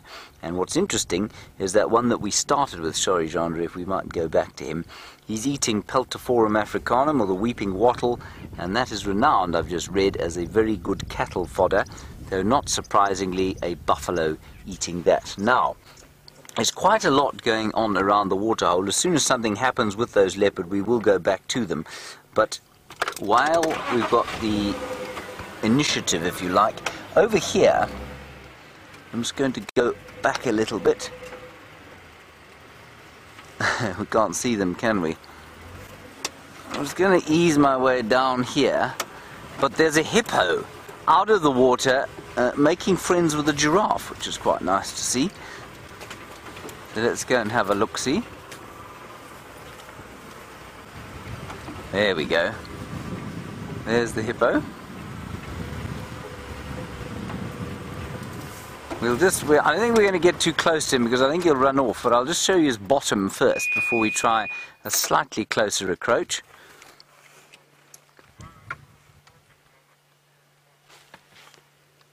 There we are. And I've just heard now that's a hippo's bottom, everybody. That's not what I've just heard. I've just heard that the lions apparently have moved off. So I don't think they are there. But we'll go and have a look and see what we can find there. And Aubrey reckons they might be around this area. Right, let's try and go a little bit closer to the hippopotamus. See what we can find there.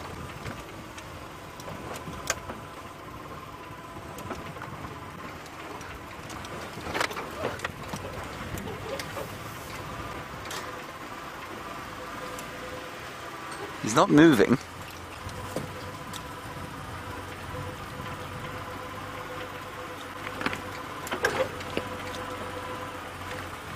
There we go. We might have to make a fairly hasty retreat if he takes offence to us. I don't think he will. He is exhibiting quite a startling amount of flatulence, which you can't hear, but I can.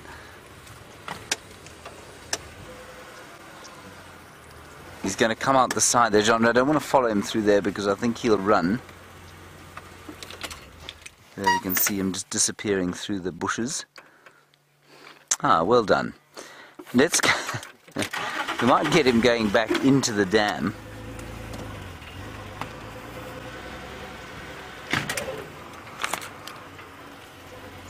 There he goes.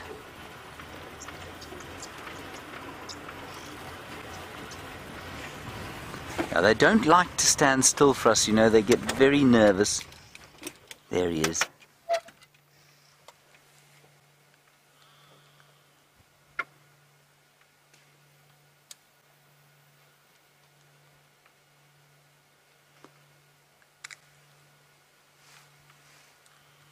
Very nice. Now, Rondre, where's that rather... Oh, you've seen the giraffe? He's right here. There he is. He's just walking up behind us. There we are.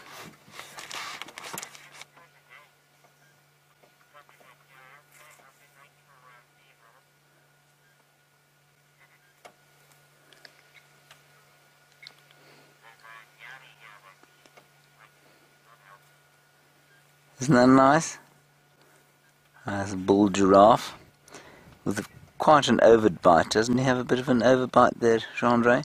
Perhaps in need of some orthodontic work. He's also got many passengers. 1, 2, 3, 4, 5, 6, 7, 8, 9, 10. It looked like about 20 oxpeckers. So he really doesn't want Gendre to film him. Let me just do a 180 quickly. Hippo's gone off down there. A number of times I've walked through there, sort of whistling away and thinking to myself, oh, what a pretty time this is. And one doesn't want to step into a hippopotamus when you're doing that. There we are, Gendre. Now you have a lovely angle. And of course, one speaks so often about the different species of giraffe or the different subspecies of giraffe that we get. I've only just seen one other, and that is the Maasai giraffe, of course. And they are found, unsurprisingly, in Kenya, in the Mara.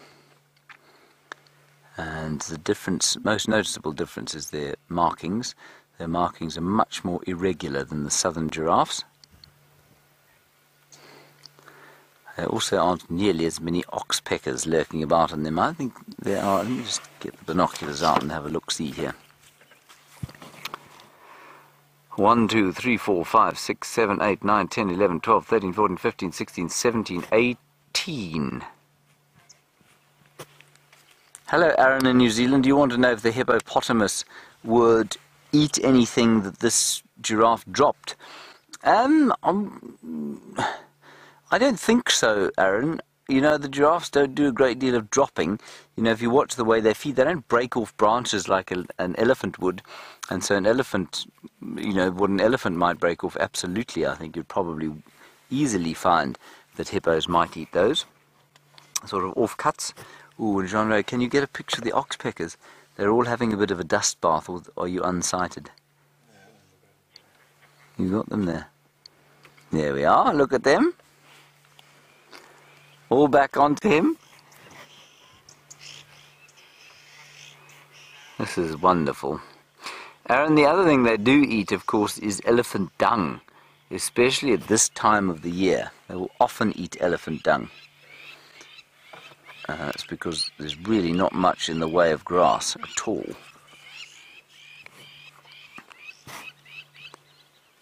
See, there are hundreds of these things. 1, 2, 5, 6, 7, 8, 9, 10, 11, 12, 13, 14, 15, 16, 17, 18, 19, 20, 21, 22. 22 oxpeckers. Alright, let's go back to the leopards. I'm not sure how long Jamie's going to be able to be there, so let's head back there and maximize on this incredible sighting of those potentially 5 cats. Guys, we are going to have to leave this incredible sighting. Oh my goodness, look at this. Tingana's about to lose this impala. He's going to try and hoist it back up, but he is very, very close to dropping it down to the base of the tree. Now all that we're doing is we're simply waiting for the next person who would like to approach the sighting to get here, and then we shall pull out and move off. Just going to wait for a few moments. What an incredible way to spend an afternoon. Oh, dangling by a thread. Oh, it's gonna go, it's gonna go. Slipping, slipping. The anticipation is killing me. And just in case those of you are terribly concerned about the dynamics of our 2 female leopards, sorry. Getting my animals confused. We're going to keep watching Tingana, but I'll just give you a brief update. Karula is fast asleep, and Shadow is watching Tingana's lack of skill with a somewhat jaded expression upon her face. But let's not tear our eyes away from Tingana just yet, because I think he's about to have a disastrous moment. He's in the most precarious position. He's trying to balance his weight on his back feet on the branch and then tuck his front of his body around to keep the impala where it is, and it's all gone terribly, terribly wrong for Mr. T.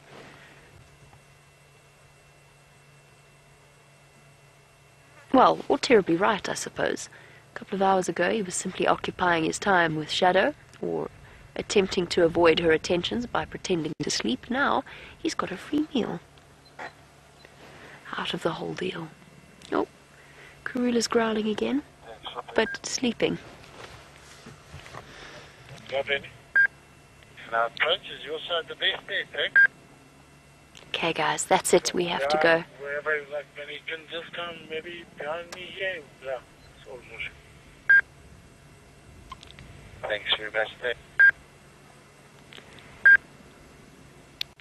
Stations. I'm going to be pulling out of this sighting.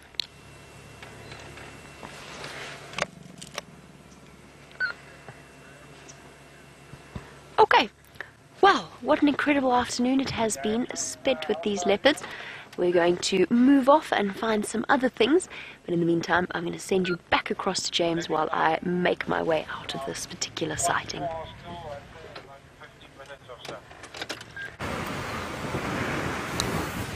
So we've come along now along the Gauri cut line, which is between the dam over there and, well, this magnificent river that runs through the middle of the reserve, the Mlwamati drainage line, and rather hoping that those lions might have popped across here.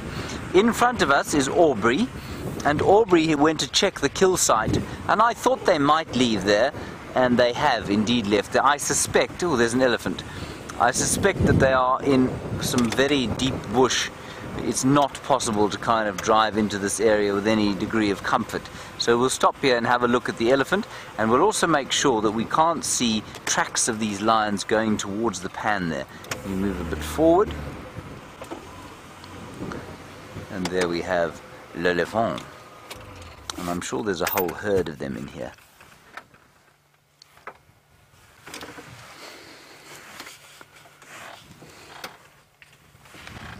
On his own there. I don't know why he's on his own.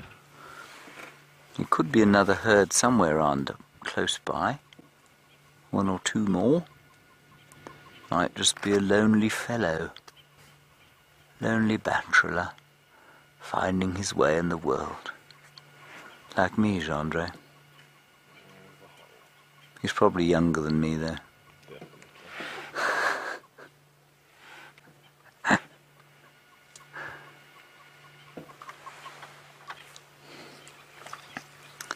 Anyway, we'll sit here for a little while and enjoy him, see if we can maybe hear some alarm calling.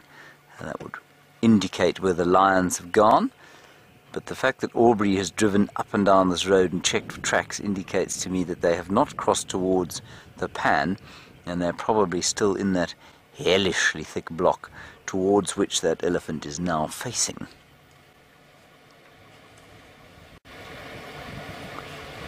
There he goes.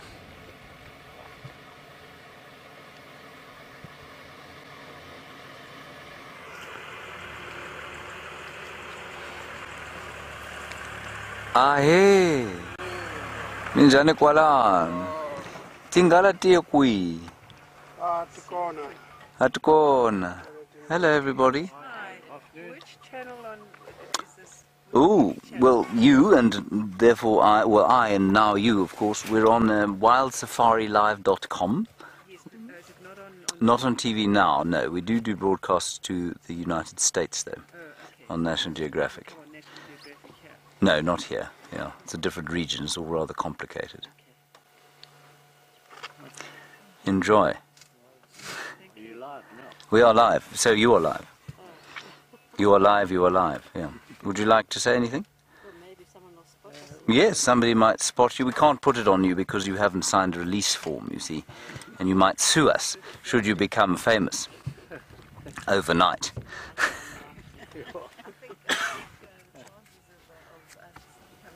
Oh, you never know. You never know.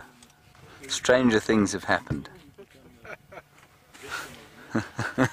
All right, we're going to carry on looking for these lions. Where do you think they went, Orbs? Yeah, I think They're still inside there. Yeah. Okay.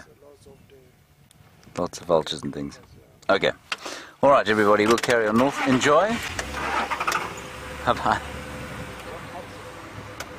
It's always slightly awkward when that happens, isn't it? Because you can't put the camera on them, but they always are fascinated by the sight of the camera. It could also be the sight of Gendre's hairstyle and his enormous calves that arrest their attention. Regardless, you have to have some kind of a conversation, and then I feel a little disconnected from you guys, so I do apologize for any of that.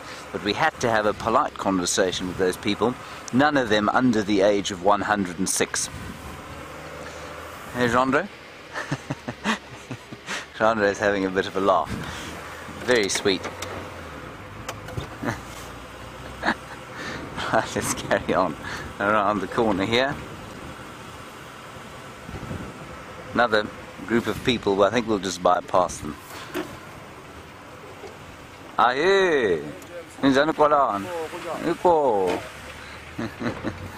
just go past them rather not stop and have another chat. Righty.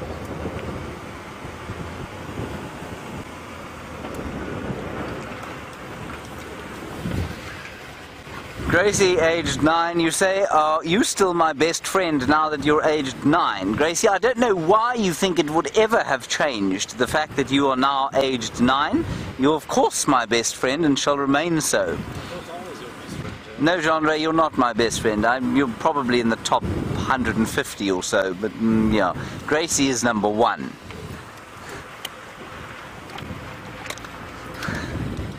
I think I know 150 people. You're somewhere around there, maybe 148 or 149. Well, you know. There we are. Okay, we're going to head round towards, I'm not sure if anyone's checked Buffelshoek Dam. They may have headed that way, and then we'll come back to this area. I might try a little foray up that drainage line. Won't be easy.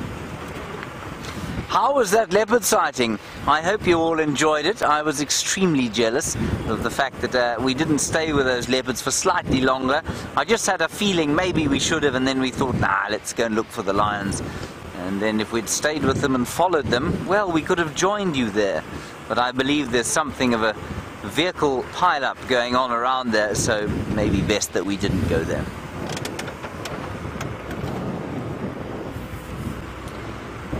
Heading north to the Beevelshoek cut line now.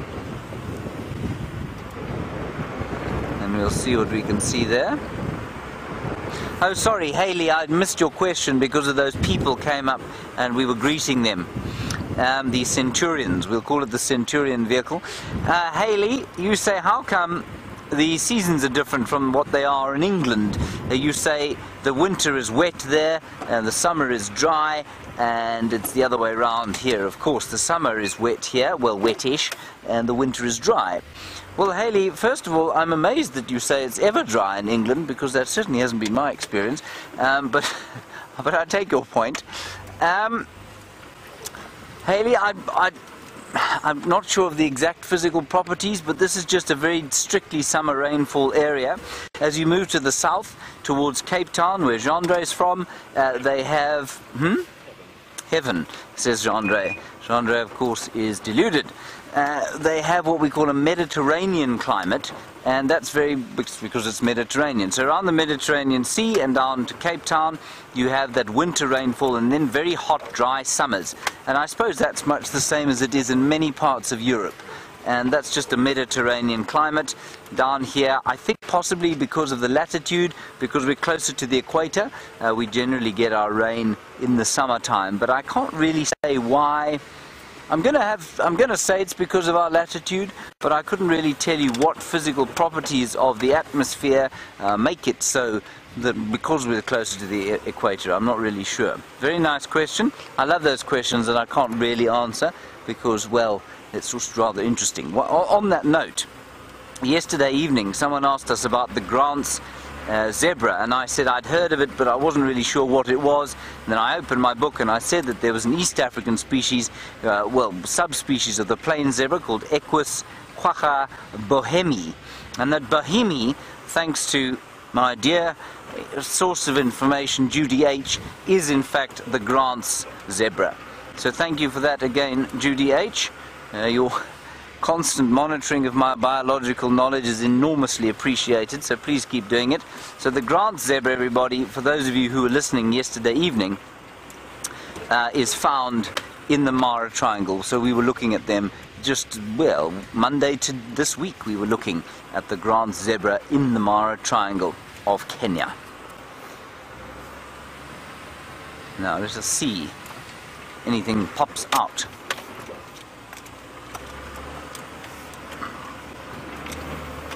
Alright, while we're driving around here, seeing if we can find any sign of those lions, let's go back to Jamie and find out if she's going to perhaps a 9 leopard sighting. That was the record that I've ever heard of. I wasn't in it, but maybe Jamie can top that 5 leopard sighting. Let's go and find out. And after that incredible sighting, Dave and myself are just trundling along, digesting how good our luck has been over the last few days, and particularly this afternoon. We're so incredibly lucky with these live safaris because we get to witness these intimate moments between the different leopard characters, stuff that some people only get to see once in a lifetime, if that. And it's, in a way, it gives us a much deeper understanding of the way in which the different leopards interact with each other, probably on a more frequent basis than we realize. So it's not the first time that we've seen Karula and is sort of involved with a mating pair, been around a mating pair.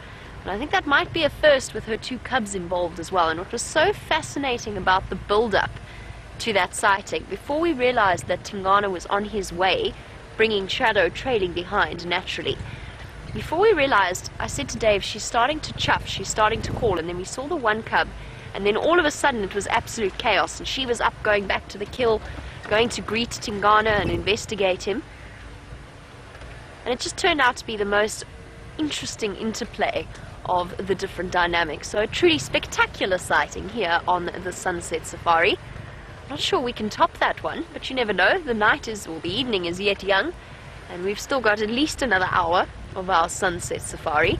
Well, let's see what other magical things we could find out here in the African bush. Our animals have been the stars of the show of late. They've been absolutely incredible. I think if I I came this way for a reason. Oh, I remember. Apparently there was a male lion somewhere here, so I thought we'd go and just have a little scratch around for him. See if we can't add to our big cat total for this afternoon. And I'll be more than happy with whatever it is we happen to encounter.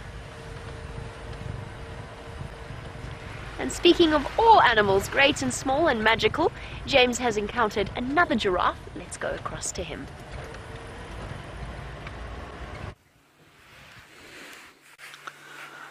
There is a giraffe, everybody. Obviously. Now, what's interesting about this giraffe, and it's going to be difficult to see for you because of the way the light is distributed, but he is very, very dark. And the question is oft asked of us, is a giraffe's darkness an indication of his age? And you know, a lot of the time it really isn't. A lot of the time it's simply an indicator of a giraffe with slightly darker hair. And this chap's just got quite dark hair. I think he's younger than the one we saw earlier. And I think that because he's got, well, I actually don't. He's much bigger than the one we saw earlier. He's probably older. He's got quite a lot in the way of that parafilarial parasite on his neck, which you can't see in the silhouette, but you can see the median horn there. You can see the calcification of the skull that's taken place. And also his eyelashes sticking out there. That's quite cool. Well done, Jean-Andre.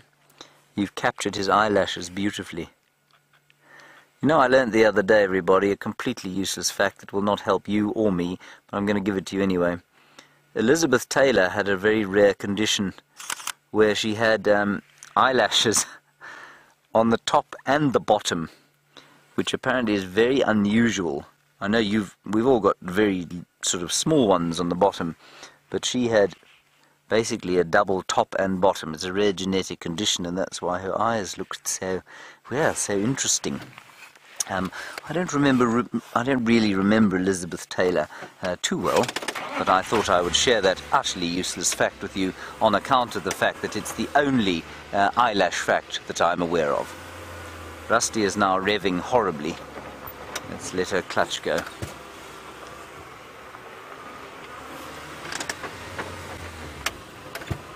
Let me put it in high range, maybe that'll help.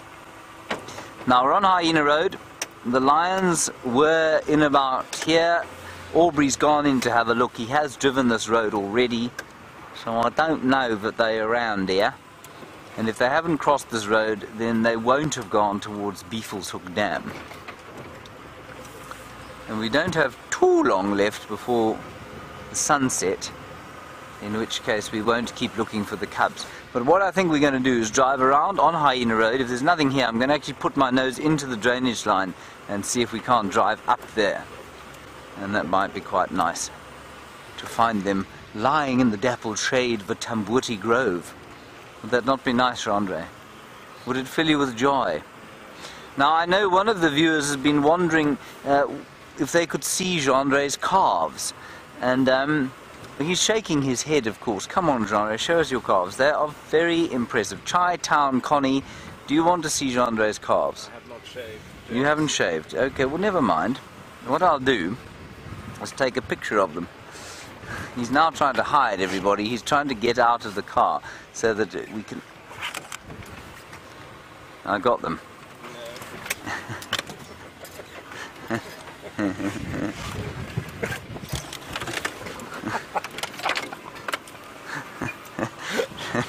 There goes my lens cap.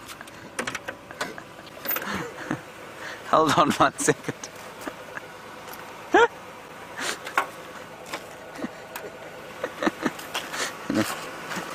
Yeah.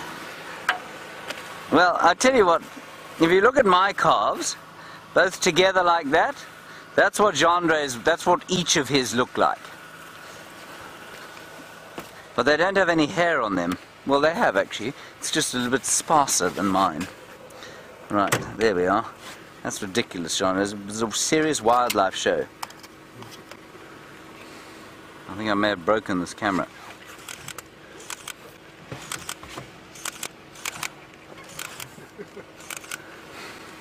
Hello, Daniel and Virginia. You say, while Jandre was on leave, did he see Graham's camera work in Kenya? He did, and he was very complimentary about it, weren't you, Jandre? You said it was the best you'd ever seen. Yes.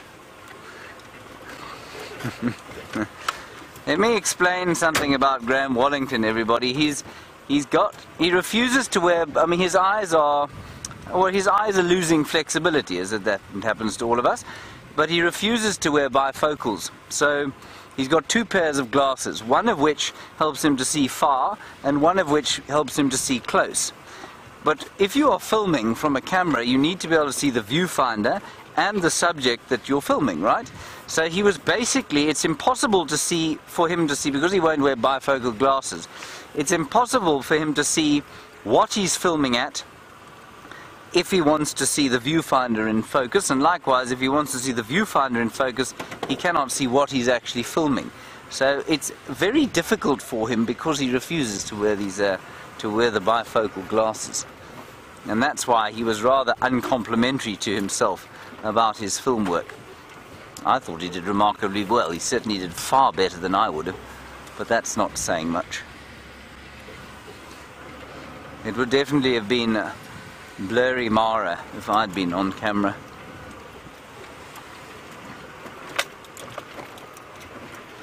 Alright, let's go across to Jamie. She's in the Mlwamati drainage. I will try and take some pictures of Jandre's legs.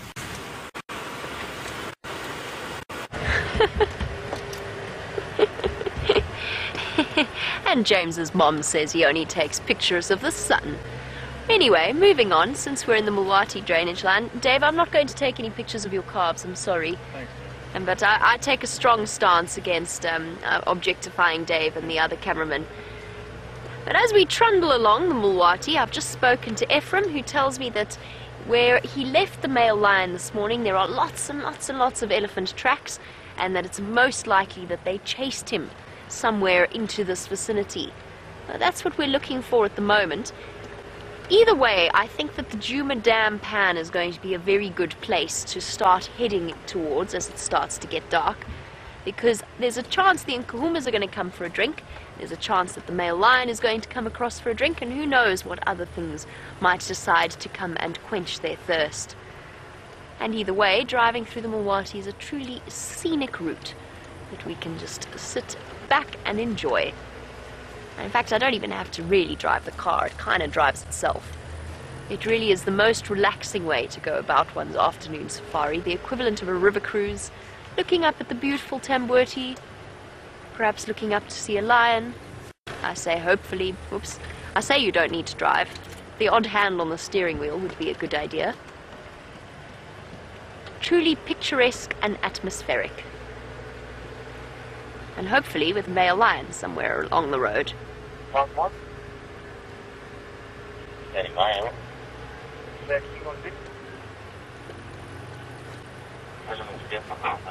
you still for about 5 minutes out now. Welcome to Stacey. It's lovely to have you on board. Stacey is one of our newer viewers and has asked a question that we always love answering. We always love encouraging people to pursue the dreams that they have. So Stacey would like to know how we came to work in the bush and do the career that we do, working in a game reserve. And the answer is each of us has a very different path. I kind of always knew I really wanted to do this. I wanted to be a wildlife vet, but I'm excruciatingly allergic to animals, which unfortunately put paid to that particular career path. I then did an unsuccessful foray into law with a couple of trips to reserves in between and working on reserves in between. As you can see, my legal career has been sterling so far, most successful. And then I went on to pursue my dream of becoming a safari guide and work out here. But I've known since I was a very small child. It feels like as long as I can remember. It's probably not that long. But one of my earliest memories is watching a lion walk past the car in the Kruger National Park. So we've got all kinds of wonderful stories. I mean, Brent has the most unique probably in terms of backgrounds, in that he essentially grew up on a game reserve from when he was a very, very small child. And James has had a different path. But it is something worth pursuing. There's lots of different routes, there's lots of different ways, and there's lots of different reasons to do it.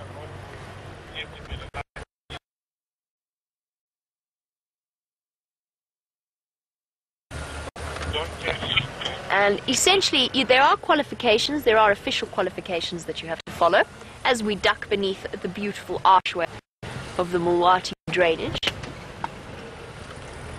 There are certain qualifications, have to be government qualifications, doing a set of exams that include a theoretical and practical component, and then from there you can advance your knowledge as you go along. But you're right, it is an incredible career, and if you are interested in hearing any more, you are more than welcome to send through any questions that you have to the Final Control on questions@wildearth.tv or to #SafariLive. And if you're really, really keen on pursuing a career in the guiding industry, then we're more than happy to help you in whatever way that we can. I wake up every day and am grateful that I get to do what I do. There's not many people that get to live out their dreams, and we've been very lucky that we've been able to do it. Come on, lion. It's not a lion, but there's something moving there.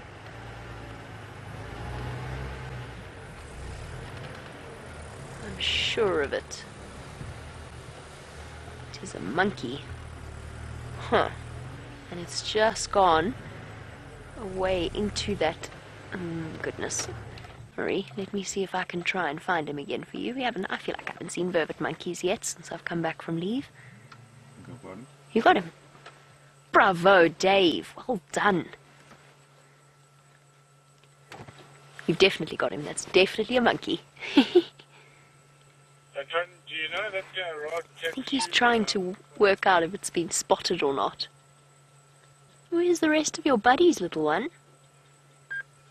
Oh, there we go. Little face peeking out on the side on the right.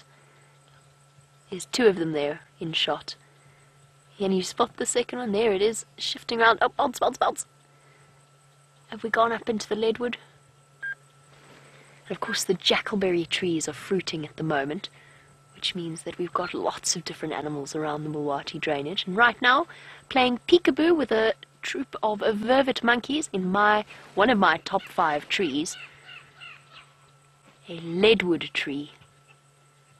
It looks dwarfed by this giant of the tree world. Perfectly at home, ascending with the grace that perhaps Tingana did not quite show when attempting to get to that kill. Alright, let us go over to James and see what creature he's found for you this time.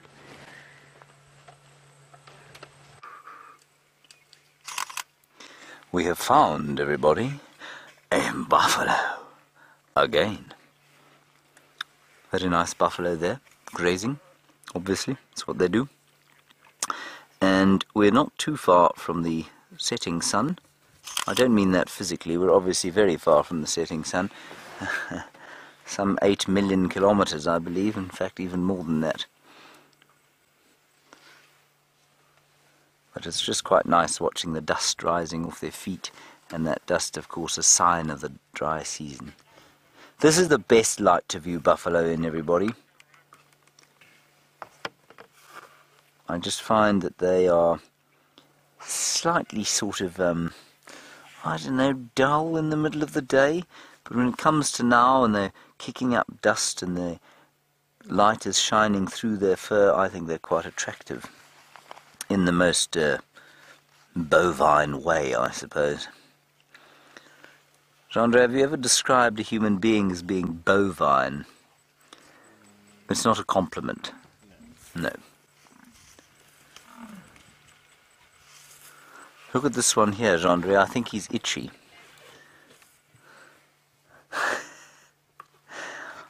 I think he's got an itch he rather needs to scratch.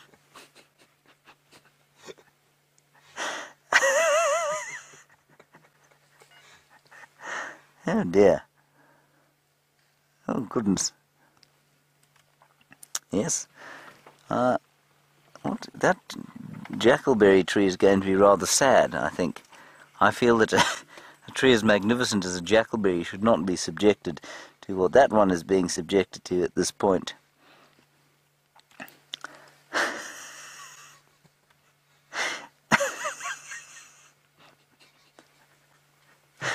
He knows we're laughing at him. Stop laughing. Don't laugh. He's feeling ashamed. Just let him walk off the tree. Come on. We're not watching. Okay. Look at him. He looks so ashamed. It's okay, Beefy. That's how it is for you. You don't have opposable hands. You don't have hands. You don't have claws. You have jackalberry trees. He looks absolutely bereft. Let's take the camera off him, Jean-Ray. I think he's very nervous now. Okay, we're going to carry on around the corner. I'm going to leave these buffalo, and I want to drive up the drainage with you and just see if we can't find those lions before the sun goes down. We're not far from there. I don't know if we're going to be able to do it, but let's see. Yeah, well, this very good point from you. Hello, my friend. Yes, you're very close by. Yes, I'm sorely tempted to slap you on the bottom, but I'm not going to. Don't worry. He is now within touching distance. Yes, we'll leave you to it, as you were. Liz, very good point. You say you wonder if there won't be another buffalo kill in this vicinity tonight. It's easily possible. Remember, there was a male with them. There's another male not too far behind. 5 lionesses. Buffalo all over here, so it's not impossible at all that they would kill again. The only thing is, will they be prepared to put the effort in? I'm not so sure. There's some impalas just crossing the road. So if they've had a whole big buffalo to eat, would they go for it again? If their blood got up and they got close enough, yes, then maybe. But I'm not sure how much movement there's going to be this evening.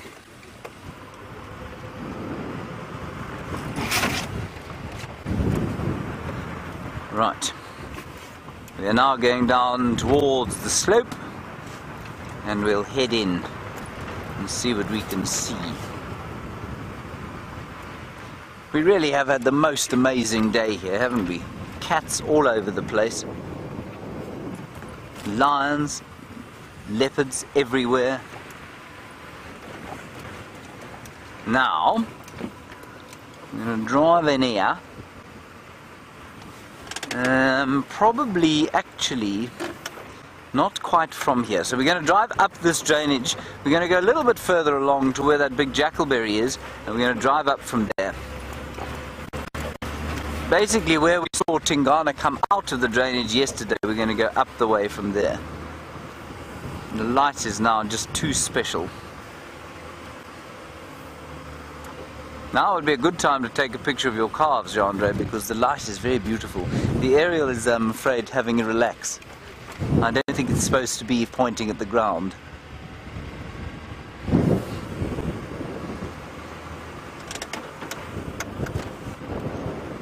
Now, Tingana popped out of the drainage just over here yesterday, and it is from here that we're going to drive up the drainage line to the lions. I'm 99% sure that they are just in a place where Aubrey couldn't get that enormous Land Cruiser that he was driving, and I'm pretty sure that we can get this little thing in. Right, here we go. We may, of course, be stopped by the, well, the sort of difficulties of moving through very bush-infested area. This is the peninsula that Brian and I lodged ourselves on yesterday.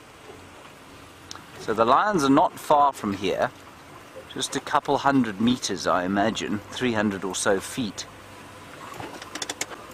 And we're not going to get through that area, that way.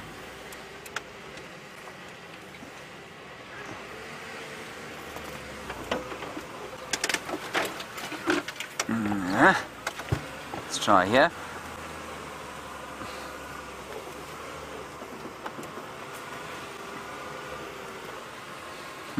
Hello, Lauren. Or Lawrence? Was it Lauren or Lawrence? Lawrence. Lawrence, hello. You say apart from the live safaris, what do we do in the park? Well, we don't do anything. We don't do any, that's what we do permanently, but in the park there is obviously a lot of tourism, huge amount of tourism activity that goes on here, which is great fun. You can come and stay at some amazing places and see this incredible wildlife. Otherwise, the other job that you can do around here would be that of a ranger, and the rangers are the guys in charge of the actual conservation work.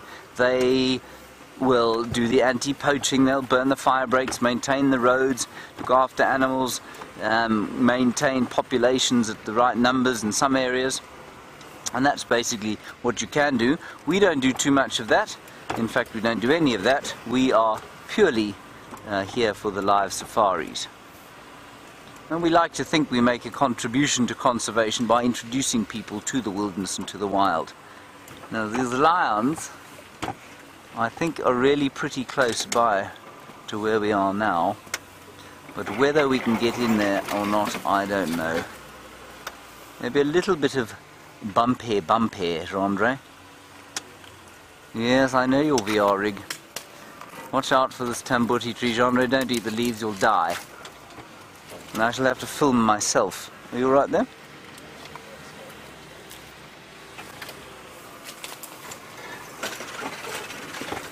And we all know that we don't want me filming myself, Gendre.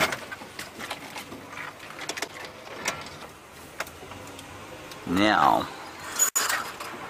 this is a slight shot in the dark, but I'm hoping we'll be lucky.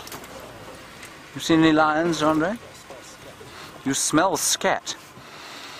Well, that is a good sign. It may have been a scat that I drove over this morning. Right, now, the thing with the pride of lions that has cubs is that the cubs at this time of the day will start making a noise. So let's have a listen. That's an alarm calling bird.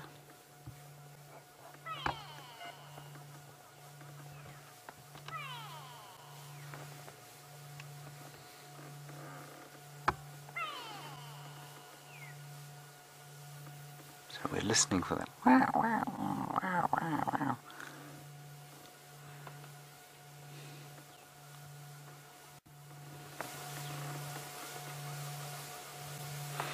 But there is definitely a distinctive smell of lion dung in the area.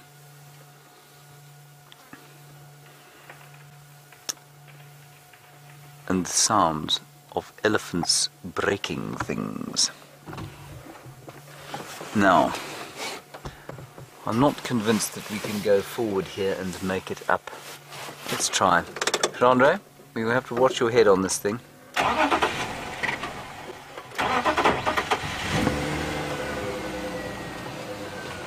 We'll gently ease our way forward here. Oh.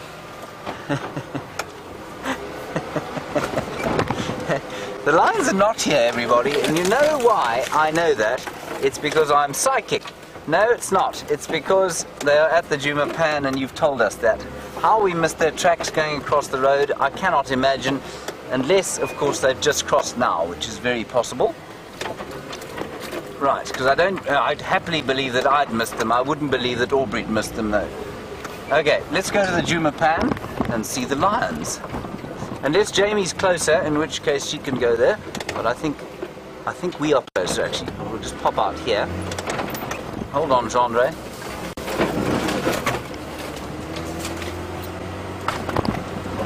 Ooh. Hold on, Gendre. I think we're going to make it. I think we are.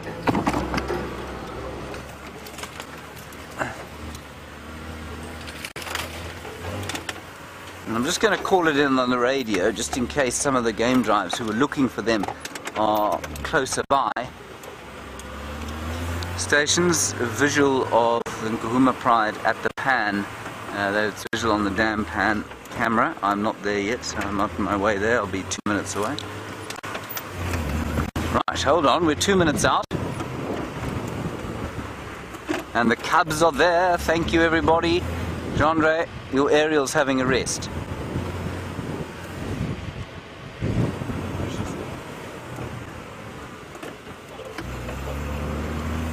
Come on, come on, come on.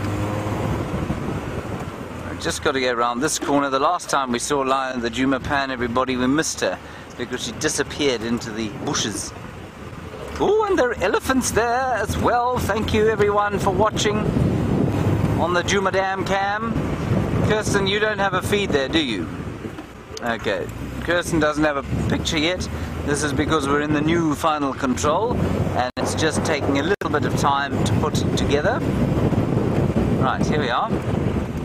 We have now arrived. Oh, and there is a game drive there already. I'm going to go down into the dam, Chandri, unless we go onto the... Well, let's go around this way. There they go. The males there as well. This is fantastic.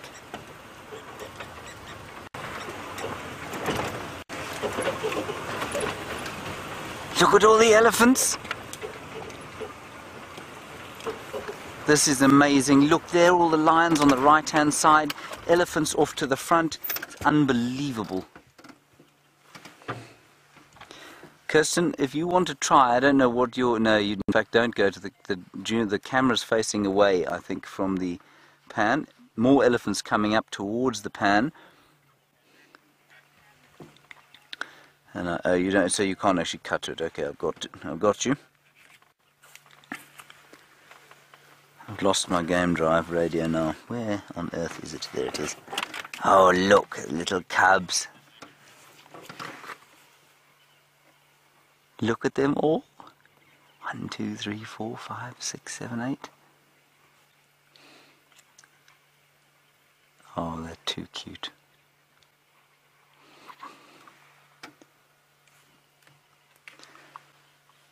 Stations, I'm not sure if anyone copied, but the Nkuhuma Pride is now mobile slowly east from the dam. There's a very large herd of elephants in the water now.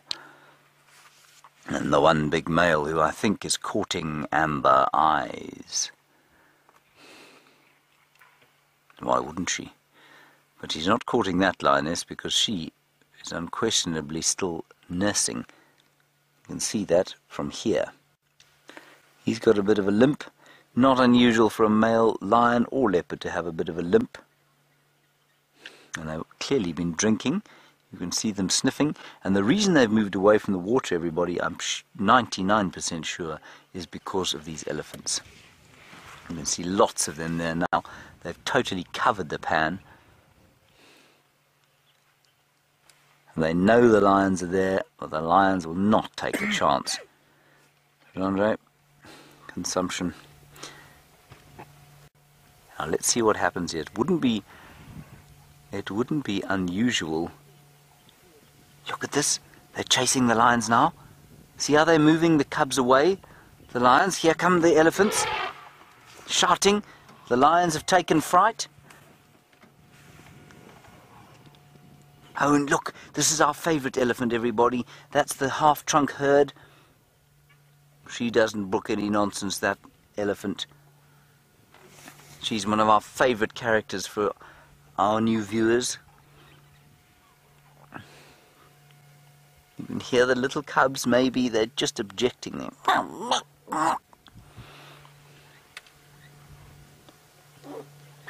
Oh, that's fantastic.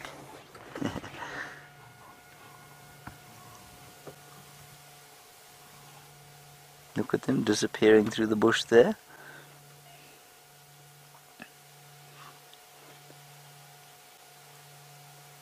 And the little black ears, you can see why they've got black ears now. Such an effective following mechanism.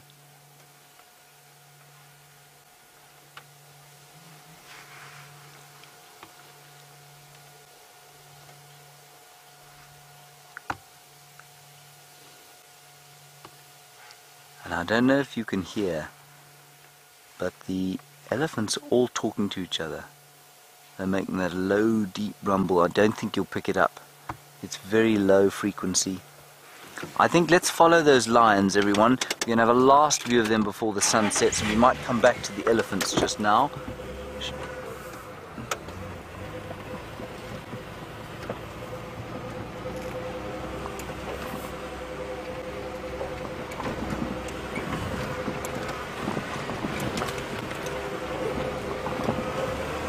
Have we knocked a game drive aerial off?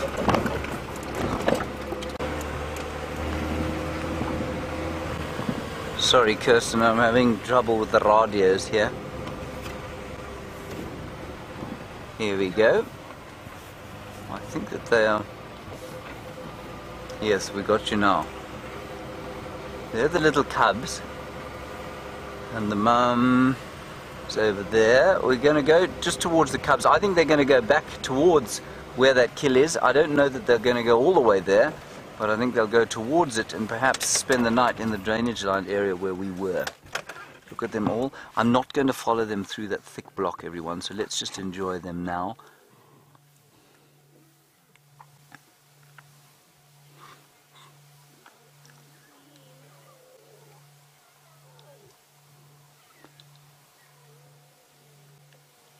Look, just groaning and getting a little bit miserable, not having to walk around. Jen Ward, you say an exciting drive for both James and Jamie. Absolutely, just incredible stuff. We've had an unbelievable day. We really have.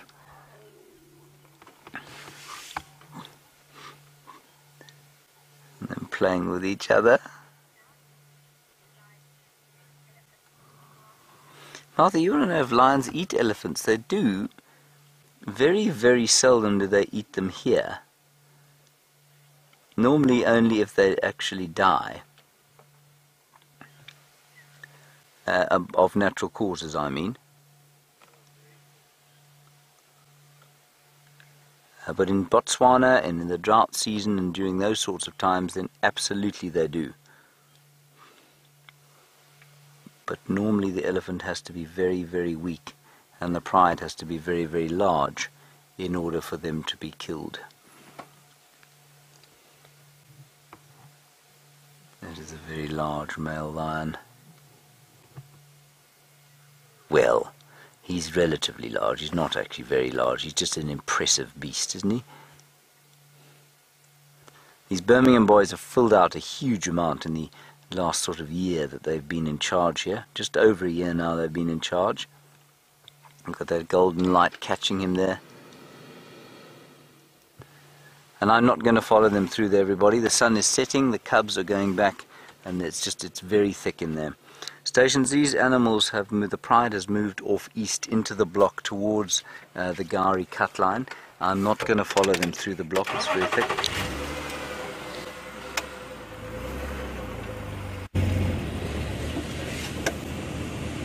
I think let's just go, let's have one last look there. They may well pop out on the Gari cut line.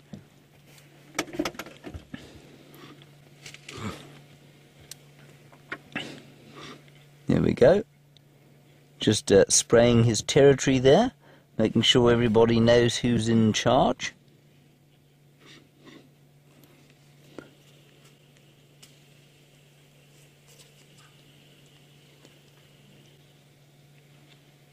Let's just have a listen. You can hear him sneezing. You can hear them contact calling. The odd whining noise from the little cubs as they walk. And then, of course, the alarm call of the white-browed scrub robin going. Right, let's go and have a look at the elephants, I think. They're starting to move off now.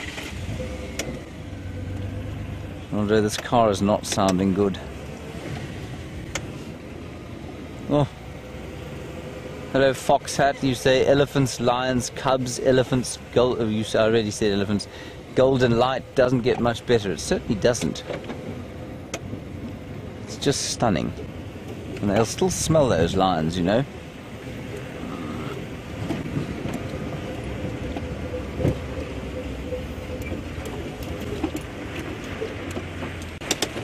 Let's get up onto the wall here. Hold on, Jean-Andre. Don't fall out the car.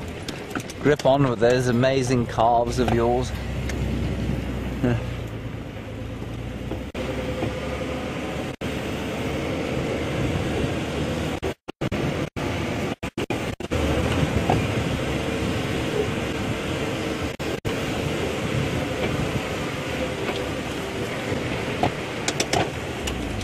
There we are.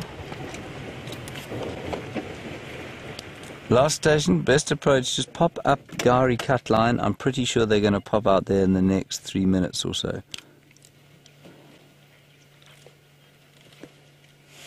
Isn't that gorgeous? Look at the dust on them. Gosh, it really is stunning. Now this, I think, will be 2 or 3 herds of elephants. We definitely know that the half-trunk herd, or third trunk herd if you like. Let's call it the short trunk herd, and we don't have to argue with amongst ourselves as to the exact fraction of the trunk that is missing, because it's not, it's more, she's got more than a half. So let's call it the short trunk herd, just 4 of them, and there might be 2 herds here as well, congregating in the water and then splitting up again.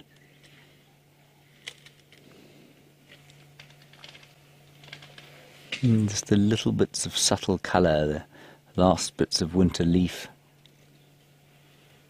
Lovely to see.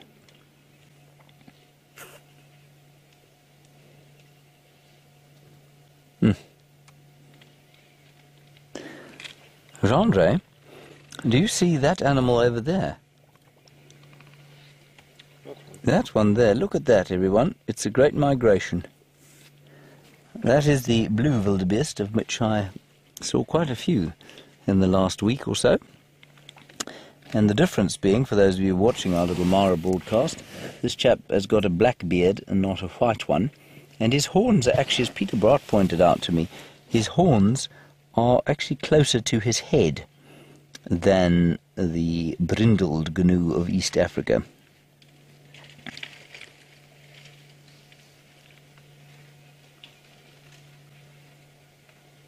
Very nice.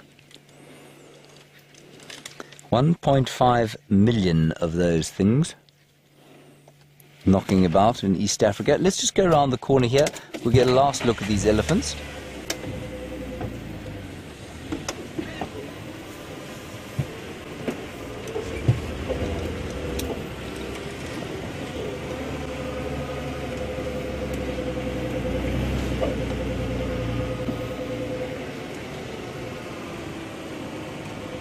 And thank you all for your screenshots, very nice.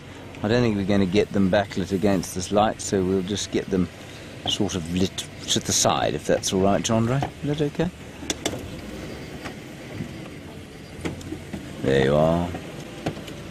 Is that any good to you? Good.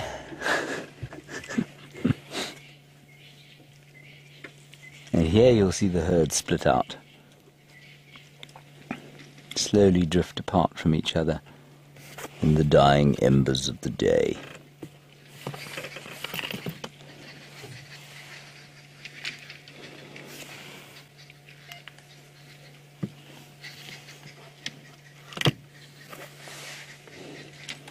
You can see many of these trees have already been savaged by elephants at various times.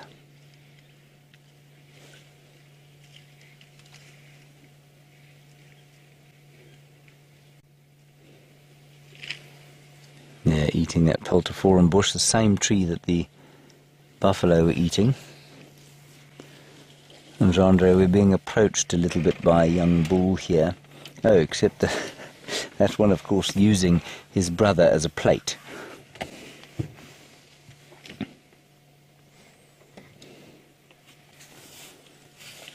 Very nice.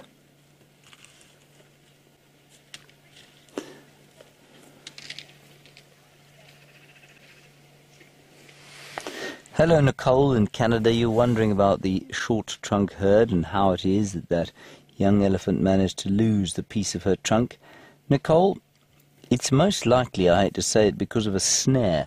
It's quite possible that it was a poacher's snare. Huge amount of poverty and hungriness on the western fringes of the Kruger Park. And lots of people, well, not lots, there are a few people that set snares for the pot to try and catch something like an impala to eat. And sometimes elephants get caught up in that sort of activity and their trunks get caught in the snares and eventually they fall off. And I suspect that's what happened there. It's possible that it was a crocodile when she was very young, but it's most likely, I think, that it was a snare.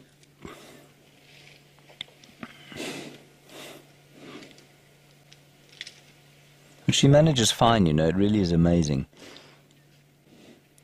how easily she manages. They're having a drink now at the waterhole, the short trunk cod.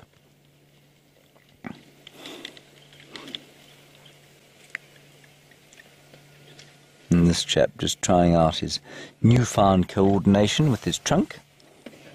That's not a wrinkly bottom, is it?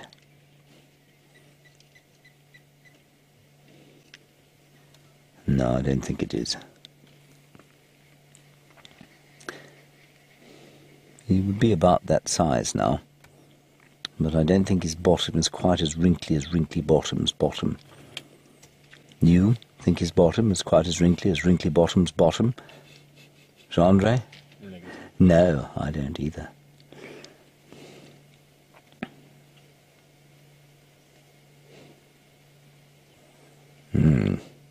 Enjoying the delicious flavours of Peltophorum africanum.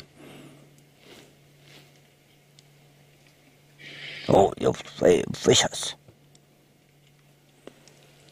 He's just telling us that he's very strong, and I'm not to talk to him in anything other than the most adult of terms.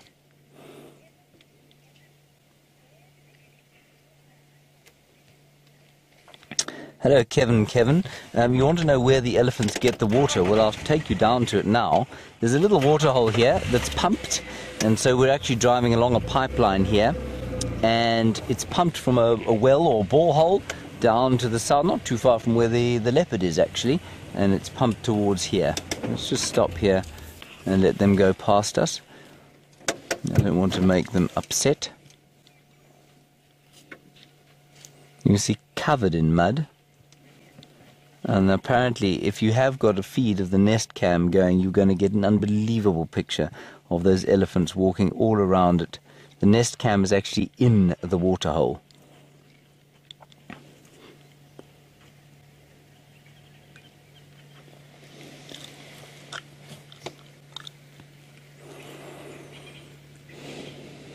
So if you can look at it, I would do, I'm not sure actually where you find it. You find it on wildearth.tv, I think you'll find the Nest Cam.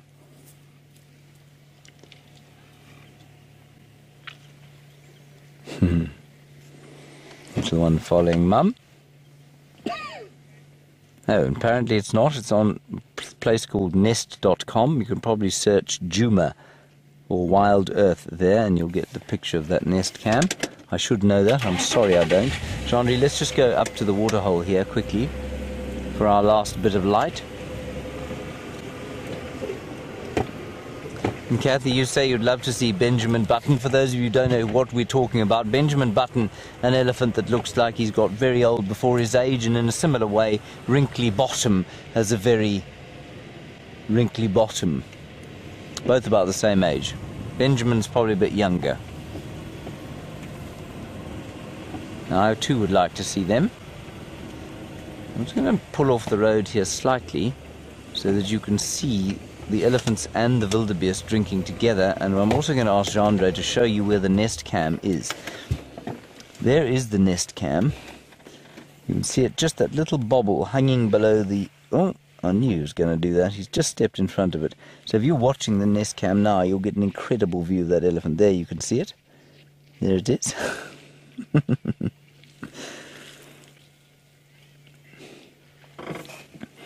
So you can imagine the view you'd get of those elephants from there, and I'm sure Connor and Peter Braat, who have set up the Nest Cam at great effort, are going to be terrified of whether or not those elephants are going to push it over. And Peter was apparently in a blind panic earlier about it. Now, there is the short-trunked cow, the short-trunk matriarch.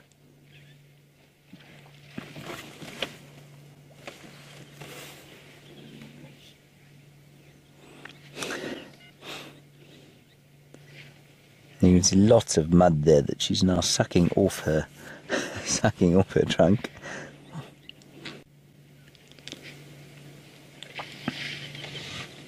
And she's not old. I think she's only about 25 years old, you know. Right, great news, everybody. Jamie had to leave, but Jamie has gone back. She's with those incredible leopards. Let's go and have a look.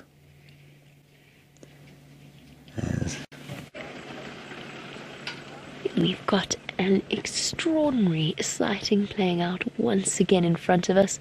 Tingana has managed to keep his impala right up at the top of the tree. I say his impala, Karula's impala, right at the top of the tree, and a certain peace has descended upon our 3 adult leopards, all involved in this particular sighting. So Tingana has found a very uncomfortable position. Shadow is at the base of the tree, looking restless and upset and unsettled.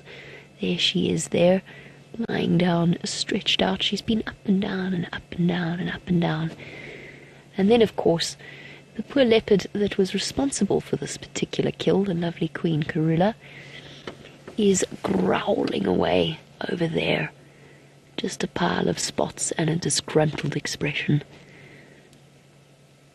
Knows that she's lost her kill, but not ready to leave just yet. As for where her cubs are, I imagine they are safe and sound somewhere further into the block, so into the vegetation, away from any risky business that might be happening here. I don't think that there's any serious threat to their safety at all. It's just been an interesting day for them, and unfortunately for them, mealtime is probably over. I think that the smell of the carcass was what attracted Tingana, and in turn, he brought Shadow with him. Tingana's making me chuckle a little bit. He's so determined to keep that kill to himself that he's going to stay in the tree. Even though he's eaten plenty, so he's going to stay in the tree, but he really, really is not comfortable one little bit. He is dangling. I don't even know how he can begin to sleep like that.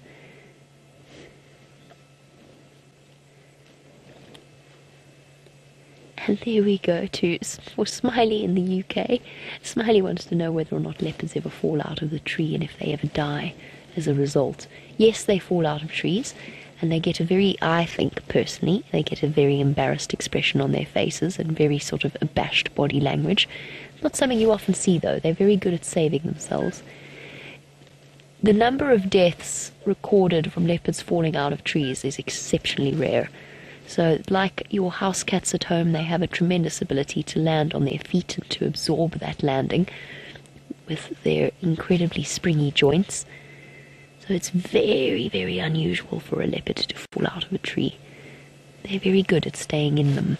Lions, on the other hand, very often fall out of trees. They definitely cannot compete with the leopards in terms of their tree climbing ability. And Tingana really does. I mean, how on earth he's managing to make that look so peaceful, I really, really don't know.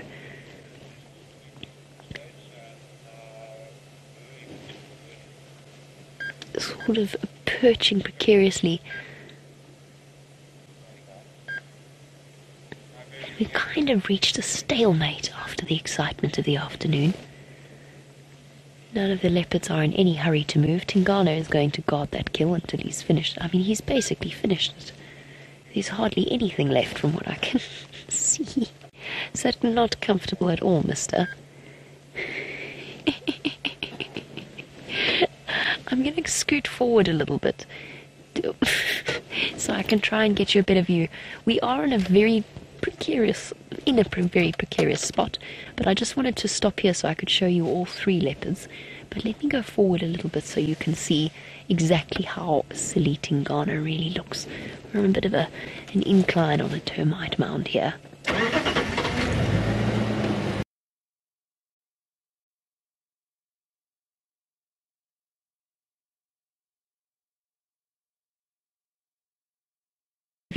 We are in a very precarious spot, but I just wanted to stop here so I could show you all 3 leopards.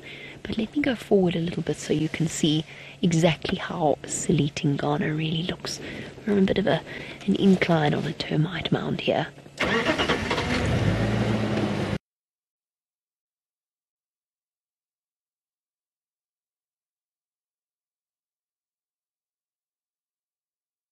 view.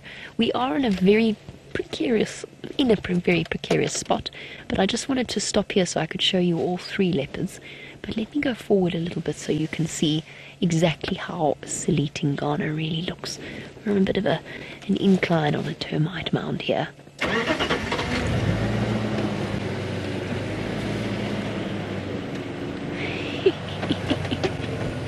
I have to laugh at him.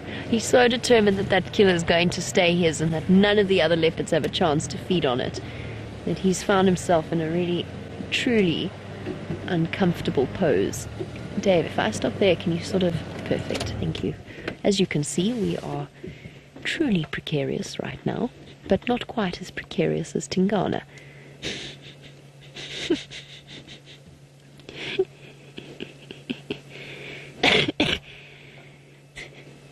That is absolutely hilarious. That really cannot be comfortable, mister.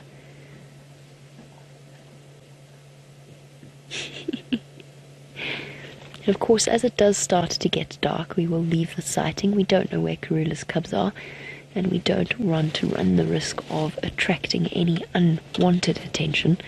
She's already had enough to deal with today, so we won't be putting spotlights on them. Even though that kill is up on the tree, we don't know where Karula's little ones are.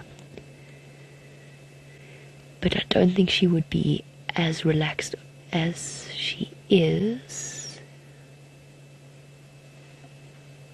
Sorry, I'm distracted. She's just lifted her head. I'm going to keep watching her. She's very well hidden there. I don't... There you go. You can just make her out. I thought perhaps she was glancing across at the cubs. There is a chance that they might come and investigate what's going on, but it's relatively unlikely. Leopard cubs have an uncanny knack, especially Karula's it appears, for keeping themselves out of trouble and out of harm's way. I think she's just making sure that they don't make their way back here. Poor Karula.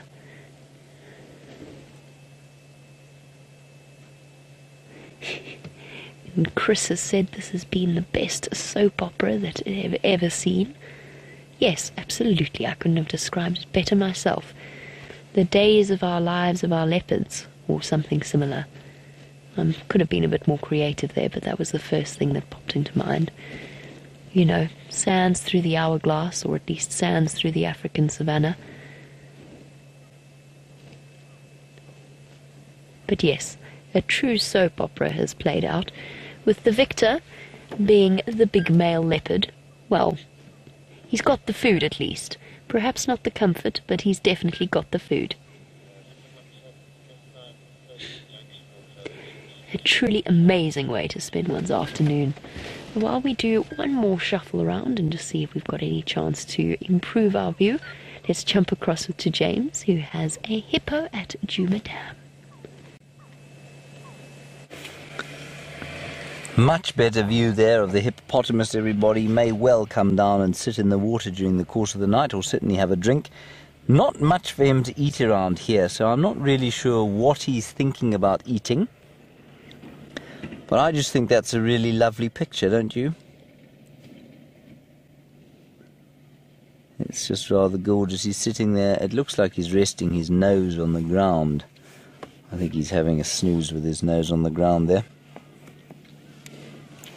Doesn't look too troubled by life, does he? Certainly much less so than those leopards. Gosh, what a day with them.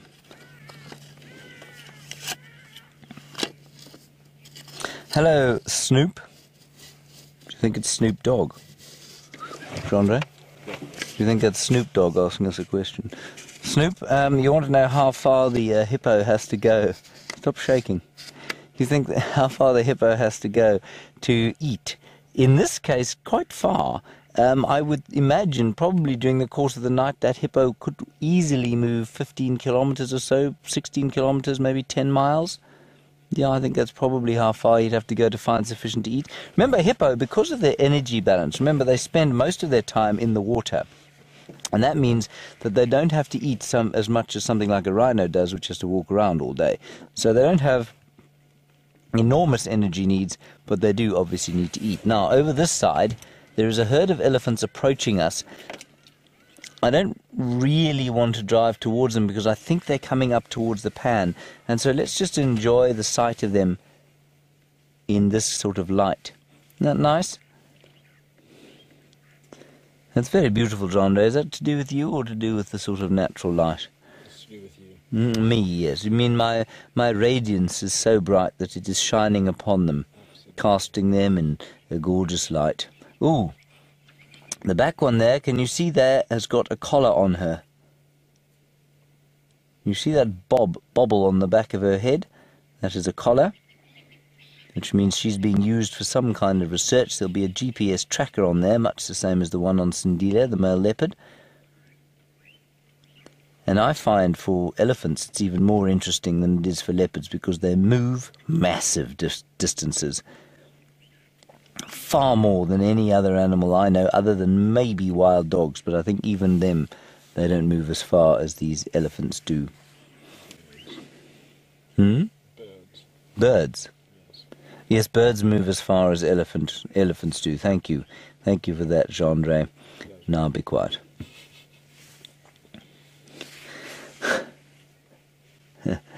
Smart ass.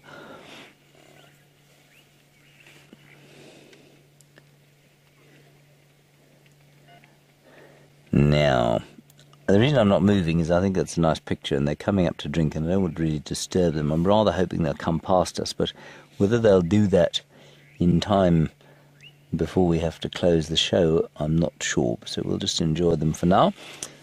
The Nest Cam, by the way, is unfortunately now without power. So Peter Bart was down here trying to fix it, but unfortunately he's only going to be able to fix it tomorrow.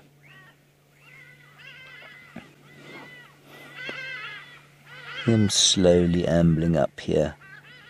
And I've said to you before, if you look at the one on the left there, hips sticking out, spine sticking out, they've struggled this dry season and they will continue to struggle until the first flushes of longish grass start to grow. I guess also, you know, some of the trees, the knobthorns, will start to flush immediately. They flush according to day length rather than the amount of rain that there is. And so that will be a help to these elephants. But they have struggled because they didn't have much grass last wet season. You can see that collar there. Looks like a necklace, doesn't it, Jean-Ray? And now they're just having a little bit of a play. All right, everybody, that's going to be it from us. Thank you, Jean-Ray, and thank you, everyone, for watching. We're going to head back across to Jamie for the last part of the show. She's looking at leopards and hyena. We'll see you in the morning. As if the soap opera couldn't get any more dramatic, look who has turned up to scout the scene. A hyena at the base of the marula tree, and a shadow lying right in front of it, which we often see with leopards and hyenas. Leopards generally know that they're faster than the hyena, they're more agile, so Shadow's content to rest there as long as she knows the hyena's there, and the hyena most likely is more interested in, oh, there we go, those sorts of scraps than it is in attacking the leopard. But what an incredible way to finish off our sunset safari then with a second spotted creature. Two scavengers, one called Tingana and one a hyena. Look at the scene in front of you. Absolutely astounding.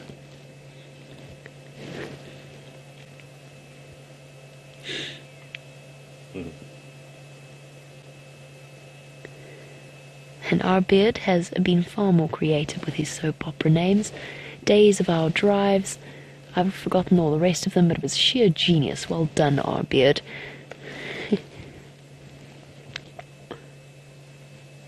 All my cubs like Sabi sands through the hourglass.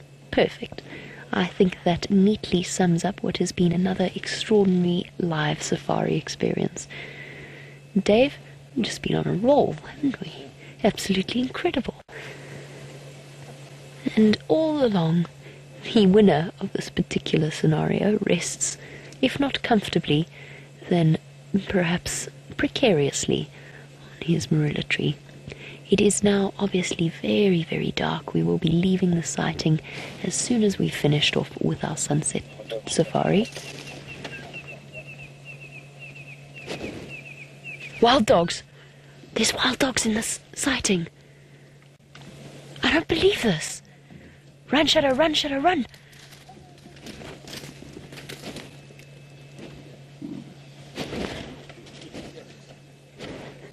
I don't believe this. There's Karula there. This is absolutely phenomenal. We can't move just now. We need to give these leopards space. Run, run, run, run, up. Good girl. This is absolutely astounding. Obviously, we're not going to finish the show right now. Karula's made it safely up into the tree. Shadow has as well on the other side of the termite mound. This is incredible. Absolutely. Here comes the dog. Duck my head down. Where did you come from? No wonder the hyena belted away like it did. Come on, Shadow. Karula's cubs, I really hope, are up somewhere nice and safe. I'm sure they are. Here comes the wild dog to see what's going on. Being watched carefully by Tingana, who of all of them has turned out to be the safest and most secure. No wonder that hyena went sprinting away.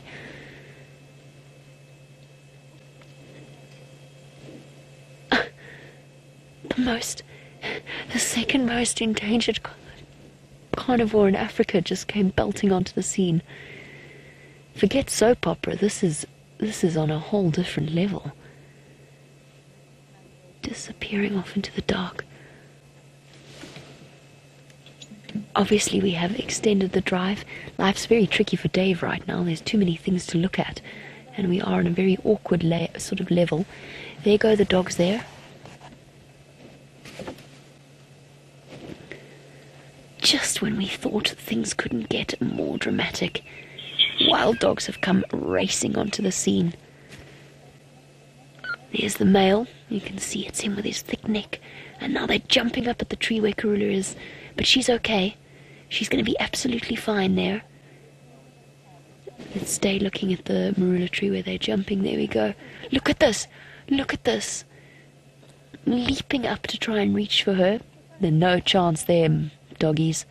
Not a chance. Karula is far too canny for you. And if I know Karula like we do, she's got those cubs safe and sound somewhere as well. I know that you're all terribly worried about the cubs. That was my first thought as well. But they are going to be okay. I'm sure they're up in the tree already. Particularly since the hyena was lurking around. Here comes the wild dog behind us.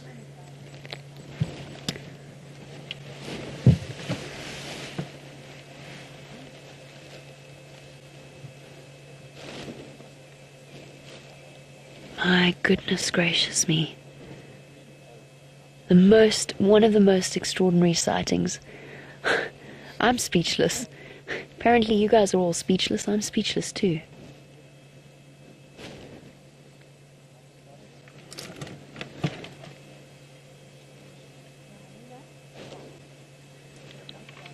I couldn't understand why that hyena sprinted like a mad creature all of a sudden. I thought for one crazy moment Karula had tried to chase it away. Here comes the... My goodness gracious me. I know it's getting very dark, but obviously for those of you who are joining us for the first time, in this situation we absolutely cannot put any lights on these animals. And in fact we're not going to move either until we've got a better idea of where all the players are. We're just going to sit here and let this moment sink in. I know you can just see a little bit. Unfortunately it is getting too dark. This is as light as we can get everything. That was truly, truly astounding. James Richard wants to know how long until the lions show up. James, hopefully not at all. Especially with our endangered wild dogs and our leopards everywhere, but I get your drift. Why don't we throw in a cheetah for good measure and just complete the astounding afternoon?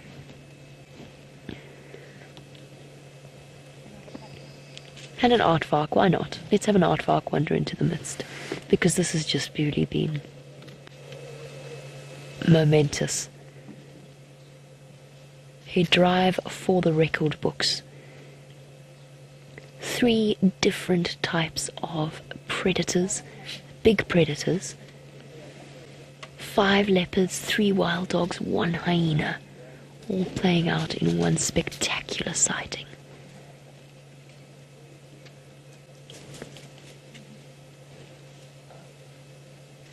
Racing around behind us.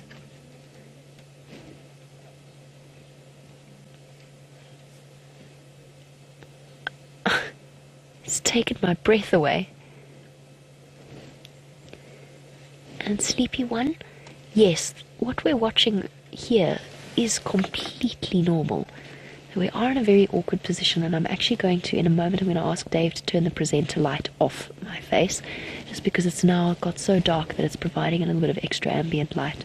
So Dave, if you don't mind, if you can just switch that off. Sorry guys, you can barely see me, we're sitting in the dark, but that is what we need to do, because now it's got to the point where it's got so dark that we have to do that.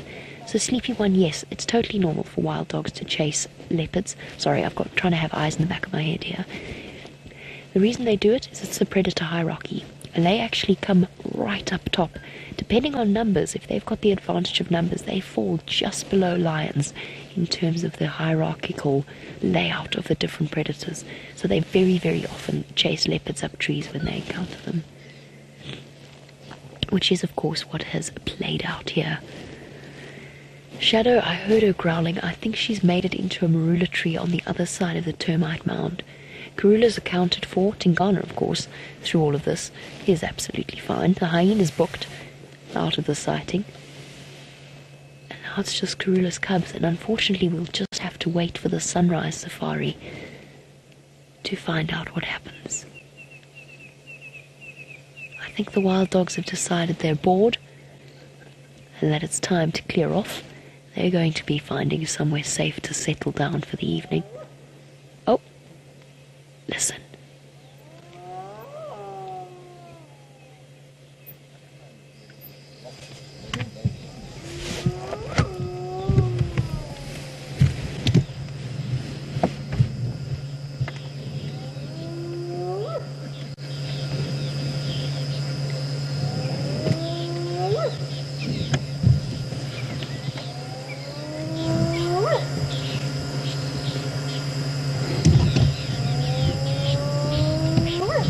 Just completed one of my favorite sounds in all the world.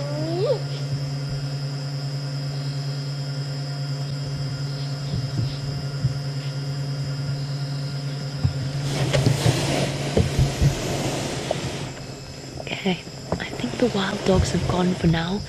It's time for us to remove ourselves from this particular situation and let the scenario play out however it is meant to play out. But I think it's safe to say that that is one afternoon for the record books. What an incredible surprise.